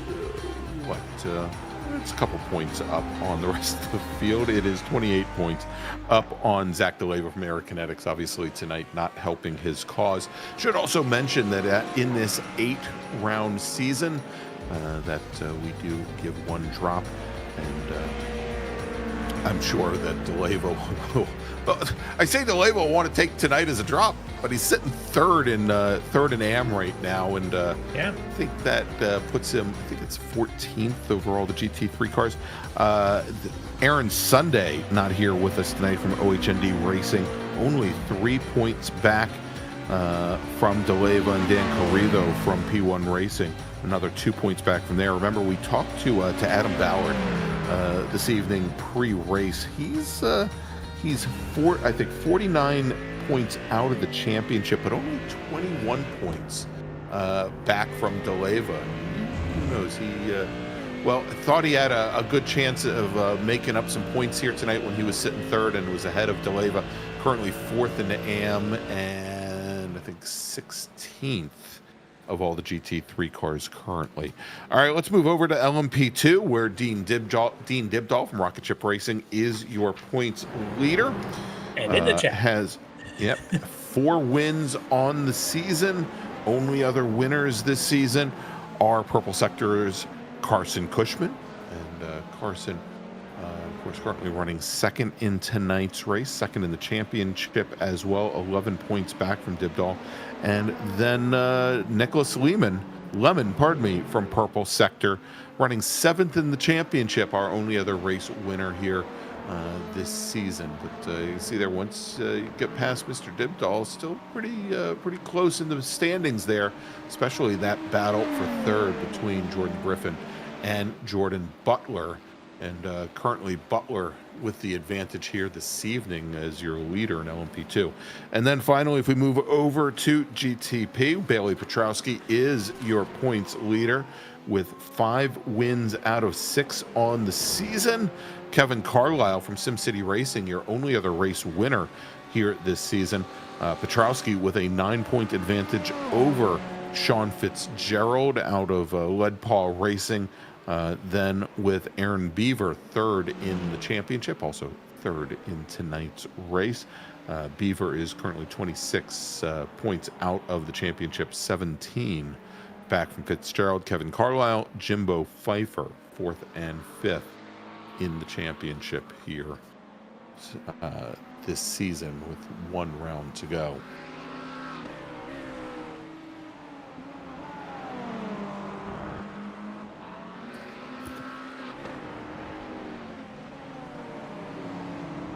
All right, we're getting we've got about 25, a little bit less than 25 minutes remaining here in tonight's battle.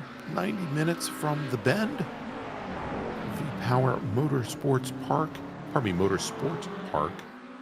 at the Bend.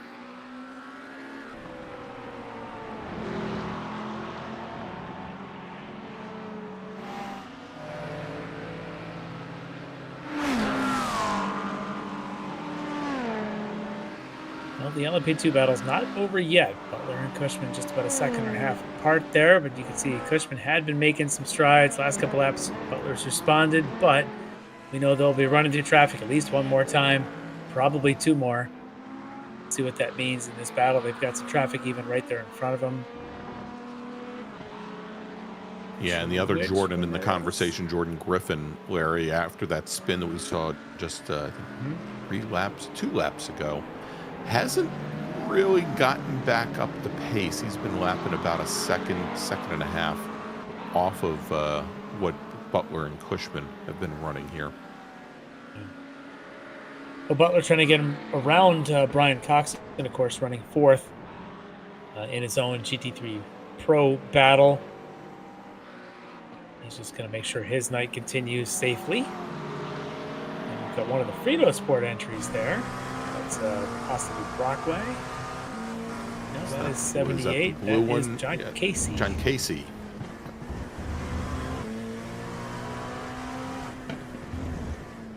These LMP2s look like they just would be a hoot around this track. Just the way that those cars tend to move around.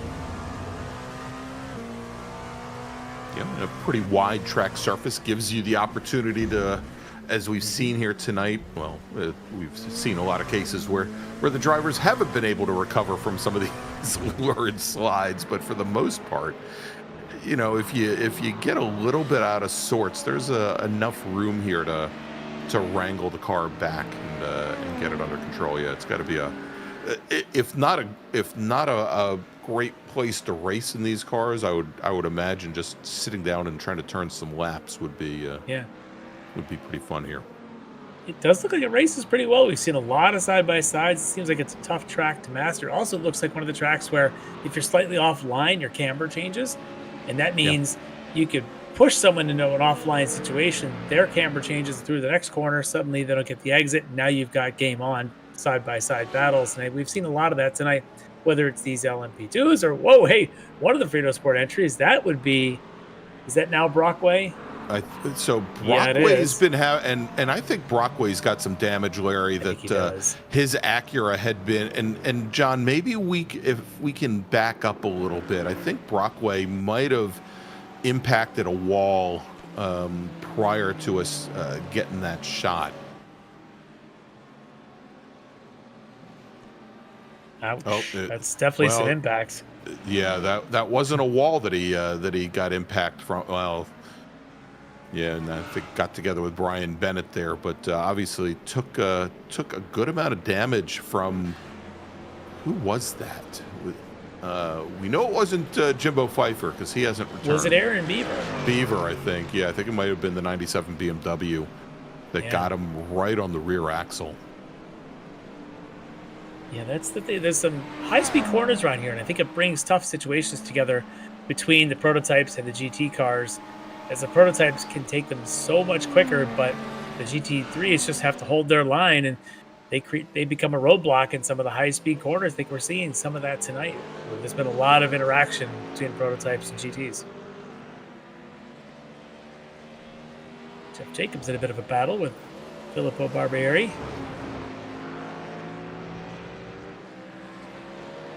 This is currently the battle for 11th in Pro.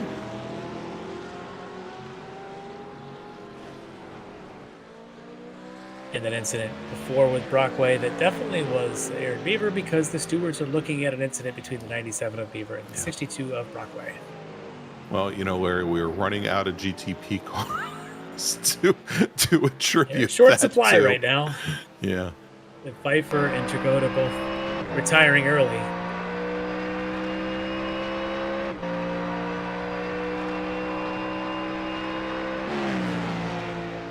Watching this Jacobs and Barbieri battle here.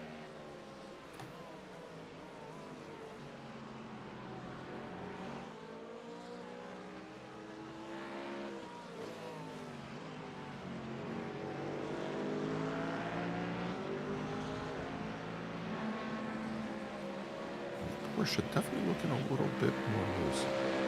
In the chat, somebody referring to Dean Dibdahl as quote-unquote Mr. Dibdahl, to which Dean says, "How old do you think I am?"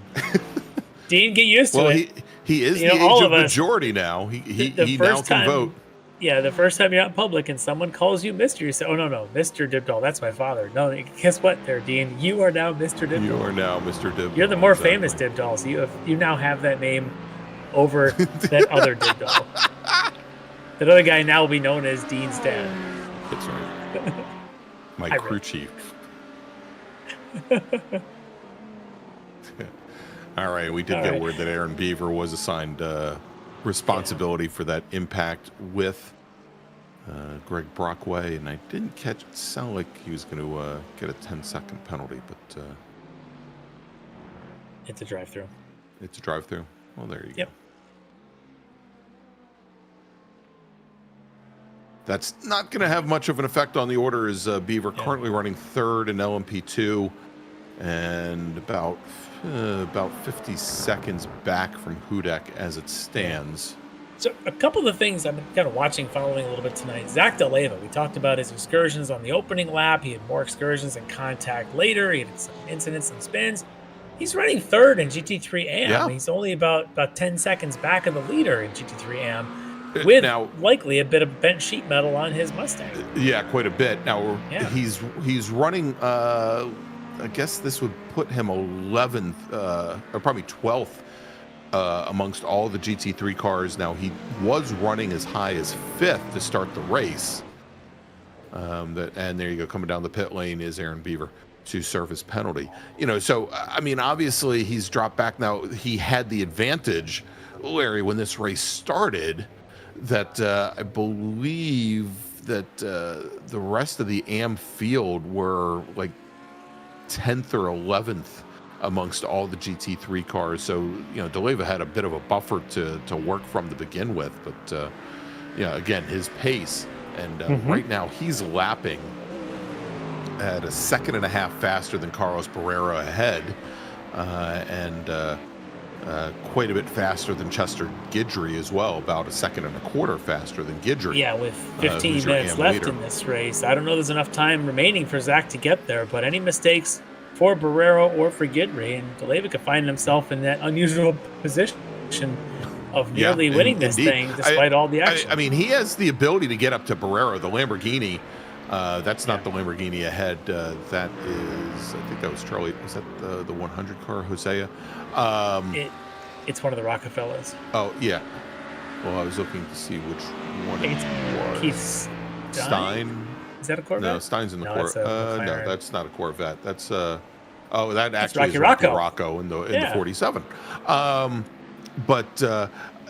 think DeLeva has a chance to get up to Barrero at this point. There's about 4 seconds, give or take, separating them. Well, there's the pace difference in the last 5 laps. It is advantage to DeLeva. Yeah, I Barrero, mean, he's knocked. Just in the last 3 laps, he's knocked. Almost 3 seconds off. Yeah, Barrero putting all of his knowledge of the speed lab to good use here. These 90-minute races, trying to be fully mentally prepared. It's a lot, and he's been consistent tonight. Yeah. But you can see DeLeva just in that background shot, not too far behind.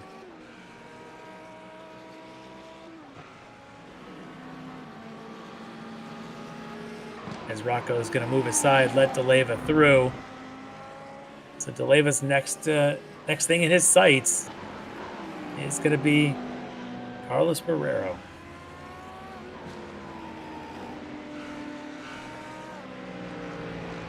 You might want to also check in on LMP2s. I think Cushman sits just about 1 second back from Jordan Butler. There you go. No traffic around them for the moment. Closing up, and still little wiggles there from Butler. Last time through, Cushman was about a half second faster. There's the graphic. Thanks, Sean. It's like he reads our minds. He's been doing this with us so long. He knows exactly what we're going to say. He doesn't even need us. It's because my mind moves so slowly, Larry.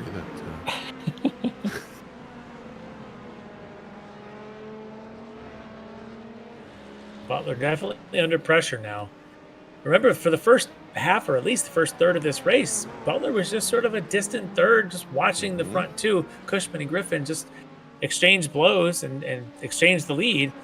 Butler got the lead right before they did their pit stop, as the two in front of him were having some issues and fighting each other. And here you find Butler now a second ahead. But Cushman, he might have something in the tank, and I see some GT3s ahead. One of them is going to be our pre-race interviewee, Adam Ballard. So he may have something to do with the outcome of this race. And I think a lot of this is still going to come down with the LMP2 cars to how much fuel they've been able to save. You said it early on in this race. Yeah. Jordan Butler, who sat back and watched the two Purple Sector teammates go tooth and nail for lap upon lap upon lap before he took advantage of some miscues and moved to the lead. He might have the advantage here when it comes down to it, because we know that those Delaras are going to be pretty close to being on fumes towards the end of this race. Ilya Speaker's got some pretty good pace here at the end of this race. Ethan Bass, we saw him have that incident that sent him a bit wide, lost connection there with Coxon that he was battling with, but now Speaker seems to be right there with him and maybe even pressuring to try and get Ilya top 5.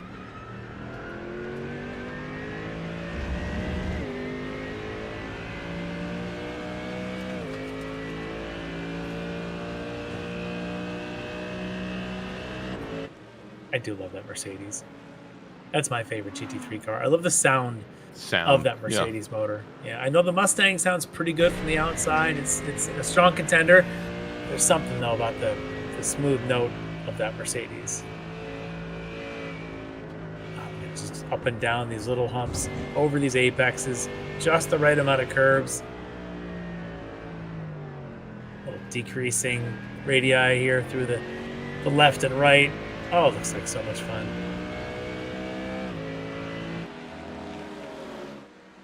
I have to sling a few cars around this track. This could be my new favorite.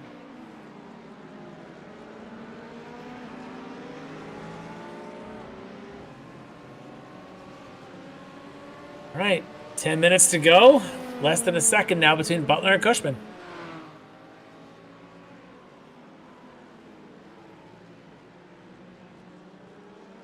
Is that Petrowski coming down the inside? Yes. It looks like it is. Yeah, our row leader. We'll see if working his way through impacts this fight any. I have a feeling he'll wait till the front straight and then just motor by them. Yeah. Not worth getting in the middle of their fight at this stage, and considering that through this tight, twisty stuff, actually the LMP2s are probably faster. Bailey knows. He'll just wait. He's got a couple corners left. He'll sit behind him. Love listening to his throttle application, and you can see it from the rev lever. It's on, then it's off, then it's on. It's not exactly the smoothest throttle app, but the way that motor likes to be run. Yeah. Look at it. He sits behind him as they go through 17, which is almost a hairpin. It's pretty tight. Yeah. And then you got this sort of climbing bit of a decreasing radius, and Yeah, and then 18, it sort of has a little dip, and then it rises on the way out. gets that extra grip if you line it up just right as he goes blowing past Cushman. Next thing it'll be is Jordan Butler and then Jeff Jacobs as Butler's trying to navigate through the GT3 of Jacobs. And Bailey thought he was going to get all three, and he's got 2 out of 3. Now he just wants to get out of the way of this battle. He's going to probably wait till they're down going into turn 6 to do it. Should be the kink here at 5. There you go.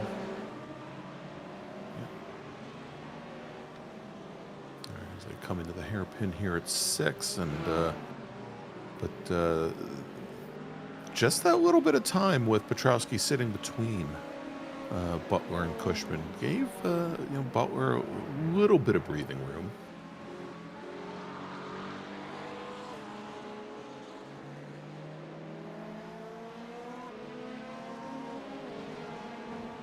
By the way, Larry, over in AM, DeLeva's now knocked that gap to Barrero down to 2.5 seconds. At some point, this battle of these prototypes is going to come up on Zach DeLeva and Carlos Barrero. It's going to have some kind of an effect. Keep our eyes on how close they get as Barrero and DeLeva starting a new lap here. Prototypes, they're not far behind them. We've got about 7 minutes remaining here out of 90 from V-Power Motorsport Park, The Bend. That's the battle for 7th right there. That's Charlie Jose and Travis Schwenke swapping spots. I don't think Schwenke wants to swap. I think he wants to hang on to it, but the Corvette, Jose, definitely challenging Schwenke right now. These guys only a couple seconds back from that battle of Ethan Bass and Ilya Speaker.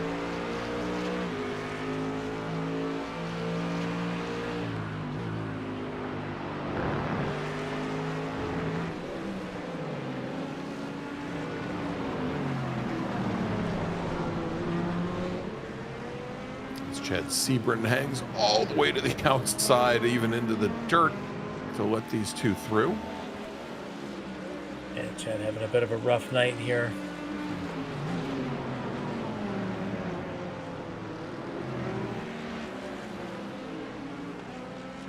Sebring had a good result at Long Beach, top 5. Some of his other results kind of been ups and downs for him this season. And tonight, new track, probably tough one to pick up in the short amount of time to try to learn it. It does seem tonight that there's a few people I think that put in some extra laps in to learn this place. And the rest all kind of maybe struggled a little bit. At Bass, maybe one of those, a little bit of struggle. Maybe didn't get the seat time in. Evident by his qualifying position, but here he is running in the top 5 in race trim. Well, I wonder how many of them that the thought goes through their mind, I've got 90 minutes to figure it out. Yeah. Even if they don't get the practice in during the week, as long as they can get through qualifying and don't have don't put themselves at too big of a disadvantage to start the race. And Michael Brooks may have been one of those to put that kind of time in. Look at him here. Yeah. 9 seconds ahead of Leo Dragota. Dragota's had tremendous pace, but he ran into so many issues early on. And then even once he cleared and got that spot back, Brooks has been responding to everything that Dragota threw at him. 9 seconds between them. It's pretty much been there since we were 25, 30 minutes into this thing an hour ago. Yeah. And Brooks hasn't flinched, so... Well, and again, Brooks definitely was putting in the time during the week. He was the fastest GT3 driver during practice. Got the car down as low as a 1:45.1, almost 0.3 faster than the fastest he's run here tonight under race conditions. But he's done what he's needed in order to cement a nice advantage at almost 10 seconds right now, and. He's run. He's made things difficult for Leo Dragota. Dragota just hasn't been able to make up any ground on him, even though Dragota moved up in the second. That's Jordan Griffin. Yeah, his issues continue here in the last third of this race. May have solidified his position as third in LMP2 tonight. Yeah, he was a couple seconds back already. Seconds back. Yeah, that doesn't help. Anna Brooks. Mike is just working towards the cookies I'm making. See, I looked over and I immediately thought that was Ken Copeland who was making the cookies. Well, between the ice cream at Stubby and the cookies from Anna, I'm just saying, I'm getting the munchies. Yeah, me too.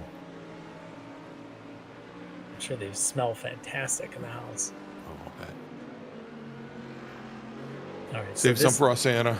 Yes, please. All right, so 3.5 minutes to go. LMP2 not decided. Less than a second between Butler and Cushman. Cushman needs to find some pace here on this next lap if he wants to try and make an effort here and make a run at Butler. There is some traffic ahead, and I think that's Zach DeLeva, who's seen about enough of prototypes for the night. DeLeva trying to, in his own battle, trying to chase down Carlos Barrero, but he's about to have 2 prototypes in his mirror. There's 1, there's 2. Zach is not going to give up that, not going to just yield to the prototypes coming by. He's in his own race. He doesn't care if the prototypes are faster.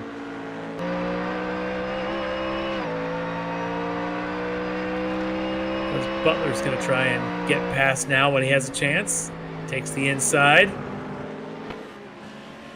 Yeah, that might just, unless he can, as he All flashes the lights. All the light flashing. That's right. You can't flash They were your actually taillights. synchronized pretty well doing it, Larry. Yeah, between Cushman and DeLeva. But I think that pretty much, unless Barrero makes a pretty monumental mistake, that's going to pretty much seal the deal there in the battle for second in GT3 AM. Bailey Petrowski now starting, I believe. No, probably one more lap to go. One more. Should get the white flag next time by. Yeah. Yep. And the other fight that we were looking at, Ethan Bass and Ilya Speaker in GT3. Yeah. Bass currently running 5th, Speaker running in 6th. Yeah, Bass continues to hold that position. Got a couple of car lengths now advantage on Speaker, so with about 2 laps to go, and it's Travis Schwenke just a couple seconds back from them. I don't think that Bass and Speaker, though, are going to challenge Coxon right now, who's about 15 seconds up the road. This battle, though, this is where it's at. Yes, it is. 2 laps to go.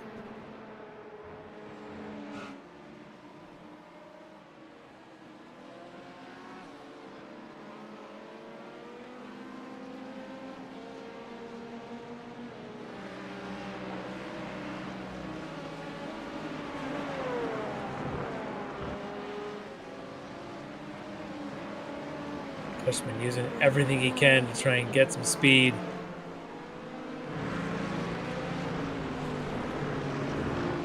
All right, Bailey Petrowski now coming out of the final corner. He's going to see the white flag, 3.076 miles. That's 4.95 kilometers to you Aussies. And 1 more lap to go here for Bailey Petrowski. As Larry, things are starting to really close up here as our LMP2 racers now take the white flag. As Carson Cushman gets a nice draft off of the back. Was that was Guidry? Guidry, yeah. That was our GT3 AM leader. Yeah, the AM leader thinking, I know you guys are racing. I don't need to be a part of it. No. Oh, this is going to be good, though. There's going to be a move here somewhere. And I think Jordan Griffin, again, who didn't have a great last third of this race, he's taken his Delara down to the pit lane. Whoa, car off on the outside there. It was a Frito Sport entry. I'm wondering if they were just pulling out of the way. But I think that was Greg Brockway again, Larry, probably waiting to get hit in the exact same place. They may have taken Butler hit by surprise. He wasn't sure which way the other car was going to go. Yeah. That moved Cushman even closer. So 3/10 now. It's actually 1 car length between the 2 of these as they make their way through the back section of this course. It needs to be perfection if you're Jordan Butler. If you want this win, you can't make a mistake. Every turn and every braking point's got to be spot on. All right, Bailey Petrowski now coming into the final corners, coming out of turn 17. Under quick braking here, out of the final corner, onto the front straight. Bailey Petrowski is going to take the win tonight, both overall and in GTP here from the bend. Let's move back over to LMP2 with Jordan Butler Just a few more corners remain in this fight between he and Carson Cushman. As they come onto the front straight, taking the win in LMP2, Jordan Butler, Carson Cushman will finish second. Jordan Griffin will finish in third. Back over with with GTP, Stephen Hudak will finish in second with Aaron Beaver third. And now coming into the final corner, into turn 18 for the final time. Oh no, that isn't turn 18. Let's try that again, Larry. It's definitely not 18. I saw the brake markers and I thought he was there. Now he's there at turn 18 and onto the front straight, taking the win in GT3 Pro. Michael Brooks from the wrong stuff. Chester Guidry should. I think he's already gotten it. Yeah, he's already crossed the line. Chester Guidry takes the win in GT3 AM.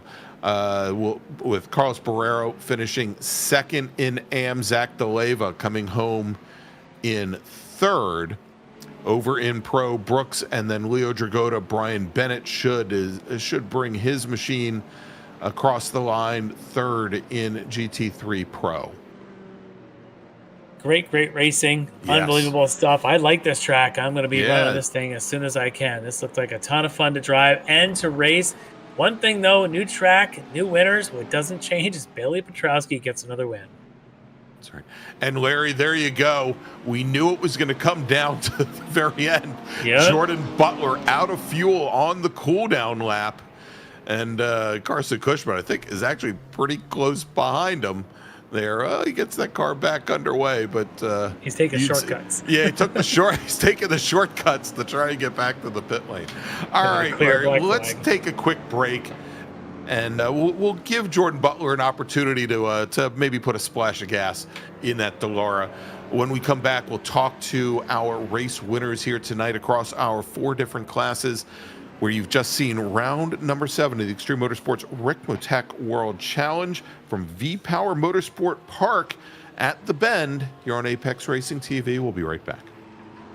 The SCCA Foundation is a 501c3 organization serving as the charitable arm of the Sports Car Club of America. One of the programs partially funded by the foundation is the SCCA Academy, an online learning management system used to keep real-life racing track officials up to date on the highest standards of race safety and officiating. Through this program, the SCCA Foundation is supporting the future of the best trained corner workers and event officials in motorsport. You can support these efforts at www.sccafoundation.org. Ricmotech high-performance sim racing equipment. Whether you're just looking to have fun, train for race day, or become a serious esports competitor, Ricmotech has you covered. Hundreds of name brand parts. Support from experts that love sim racing. Trusted by the pros. There's only one place to go, Ricmotech.com.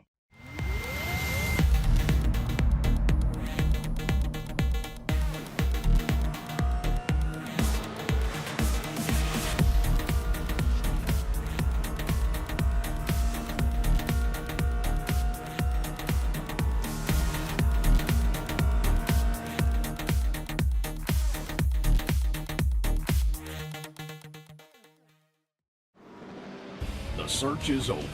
The most comprehensive league scoring solution is here, with the ability for multi-level championships, custom incident tracking, post-race time penalties, support for heats, drop weeks display, multi-car team scoring, advanced web widgets, rookie championships, a custom paint system, and load those results in seconds.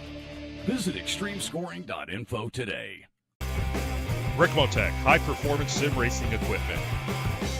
Hundreds of name brand parts. Expert support. Ricmotech has you covered. There's only one place to go, Ricmotech.com. And welcome back to V-Power Motorsport Park at The Bend. I'm Greg Ginsburg. He's Larry Lefty McLeod. This is the Ricmotech World Challenge, round number 7 of 8 complete. Oh, and by the way, that is Michael Brooks doing donuts all by his lonesome there on the front straight. Take a look at the finishing order. Bailey Petrowski from D2D Sim Racing is your winner in GTP over Stephen Hudek and Aaron Beaver. In LMP2, Jordan Butler taking the win for DNA Motorsports over the two Purple Sector Motorsports racers Carson Cushman and Jordan Griffin. In GT3 AM, Chester Guidry from HTPK takes the win over Carlos Barrero, with Zach DeLeva working his way back up to third. And then finally in GT3 Pro, the Wrong Stuff's Michael Brooks taking the win over Leo Dragota from Orion, with Brian Bennett from Sector 5 rounding out your podium in GT3 Pro. So Larry, let's take a quick look here, spread across our network of green rooms. We have a couple racers here. Let's first bring in from HTPK Racing, driver of the number 203 GT3 AM BMW, your winner tonight in that class, Chester Guidry. All right, joining us here is your winner at GT3 AM, Chester Guidry. And Chester, another great run here tonight, backing up a win you got just a few events ago. New track, all this craziness it seems, but you had the pace tonight. Tell me a little bit about what it was like from your side. Yeah, thanks guys. It's my first time at this track. It was pretty fun to learn. Got to say the track flows really nicely, nice and smooth. I spent a summer a few years ago in Australia, and I got to go to Mount Panorama, but now I'm kind of regretting not going to this track now. I should have made it over there while I was there, but the track was fantastic. I wasn't sure if I should take tires or not. I went ahead and took tires. Looks like that worked out for me, but yeah, it was fun. I had a lot of good time doing it. Yeah, incredible race. This track does look amazing. It looks like there isn't a flat corner on the track, even though the overall elevation is like 20 feet high to low. It's just constantly up and down 10 to 20 feet. Every corner, it just looks amazing. And, oh boy, I gotta get my sim rig set up and be able to run this one. But for you, though, second win of the season now. In your first season with us, you're getting the hang of this thing. First, have you signed up for the next season? Are you going to try and make a run for it? Yeah, I think I will sign up for it. I'm enjoying myself quite a bit so far. Zach in the Mustang has been giving me a run for my money. He was flying and qualifying, so wasn't quite sure if I was going to be able to catch him, but I think he might have run into a little trouble early on. So, but I saw him. I was checking the leaderboard. I saw he was gaining on me, and so I was kind of conserving my stuff. But when I saw that gap closing in, I said, "Oh man, let me pick the pace up a little bit." Because I needed that buffer. He's pretty quick. Yep, he was quick. Ran into some issues. You managed to be able to avoid those and keep that good, strong, consistent pace up to pull in another victory. So awesome job for you. Anybody you want to give a special thanks to for helping you get the win? Yeah, thanks to you guys for doing the broadcast. You guys do a great job. I enjoy watching it. And thanks to my teammates Neil Weston and Lloyd Cooper with HTPK Racing. And a bit of trivia for you guys. HTPK stands for Hit the Pace Kart. We are all Days of Thunder fanatics and go-kart drivers. So oh, perfect. We use that for every team event that we have. Good. Stubby was getting ice cream tonight just to fulfill the entire Days of Thunder tonight. Exactly. Nice. Good job, guys. Thank you. Awesome Thanks again. Job here, Chester. Great job there getting the win for HTPK, even hitting the carts, the pace carts. Awesome job. All right. Cheers. All right, thanks so much to Chester Guidry. All right, Larry, let's move on now to our GTP race winner. Taking the win once again for D2D Sim Racing, driver of the number 115 Acura, Bailey Petrowski. All right, Bailey, so new track, same old Bailey, getting the win, looking consistent, looking fast. How do you like this place? And is this now going to be one of your top tracks? It's fun. It's a challenge. I almost wish we did the longer layout of this track. It would have, I think, spiced things up a little bit more with how tight the rest of the track gets. But no, it was very fun. It's a very challenging track. Every corner you get into, you have to be really patient on throttle, and if you're not, it really kills the tires. Even though the track conditions were pretty good, it just shreds through our tires. So it was a bit of tire saving for a lot of the race as well. Just trying not to be too aggressive on the throttle or too aggressive with the braking. Just trying not to get any lockups and just keep the car as stable as I could. Yeah, it seemed a lot of folks that were struggling with that stability and struggling to keep the car on track. Did you see some of that come on that? And at what point did you have to sort of watch the rest of the traffic and their inconsistencies to be able to keep your race nice and safe?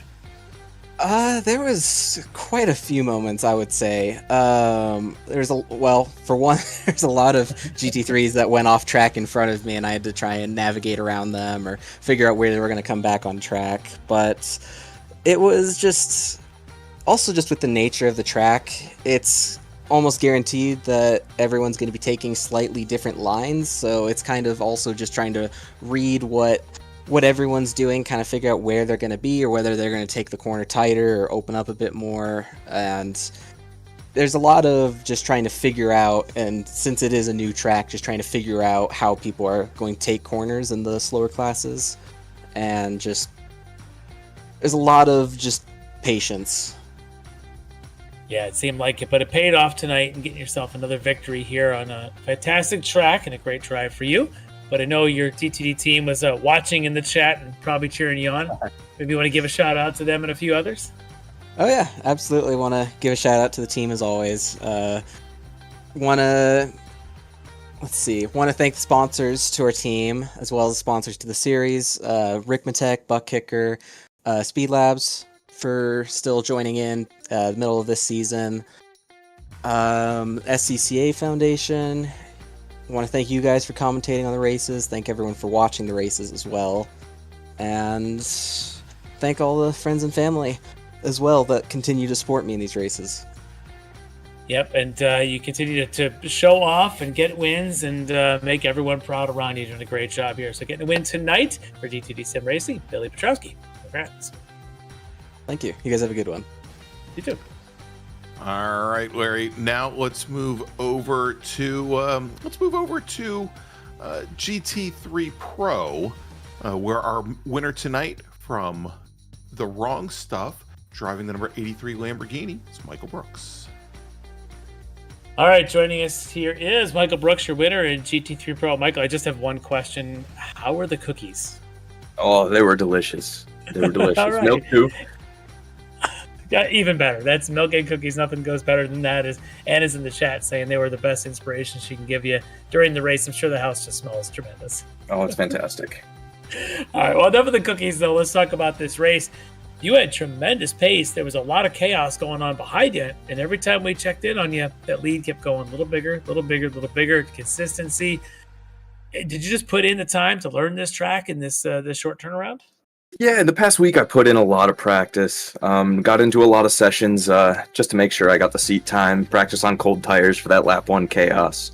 Going into the race was tough though. This session with that 20 kilometer per hour northern wind just absolutely destroyed my poor Lambo on the straights. So made for a tough start, but I made it back. Yeah, it seemed to be you got that back, you got out in front, and just kept churning laps, and the crowd behind you, they just couldn't do anything about it. Even once Leo Dragoda kind of sorted his things out, we thought maybe he would chip away. He just couldn't do it. He would get to about 9 seconds, and he just sort of opened it up again. So it was a beautiful run tonight.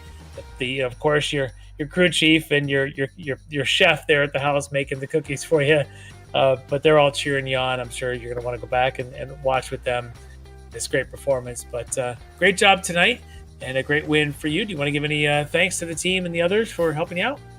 Yeah, of course. First and foremost, big thank you to Anna, my mother-in-law, my family for always tuning in and watching. Isaac and Jacob, I know they like to cheer me on in the YouTube feed.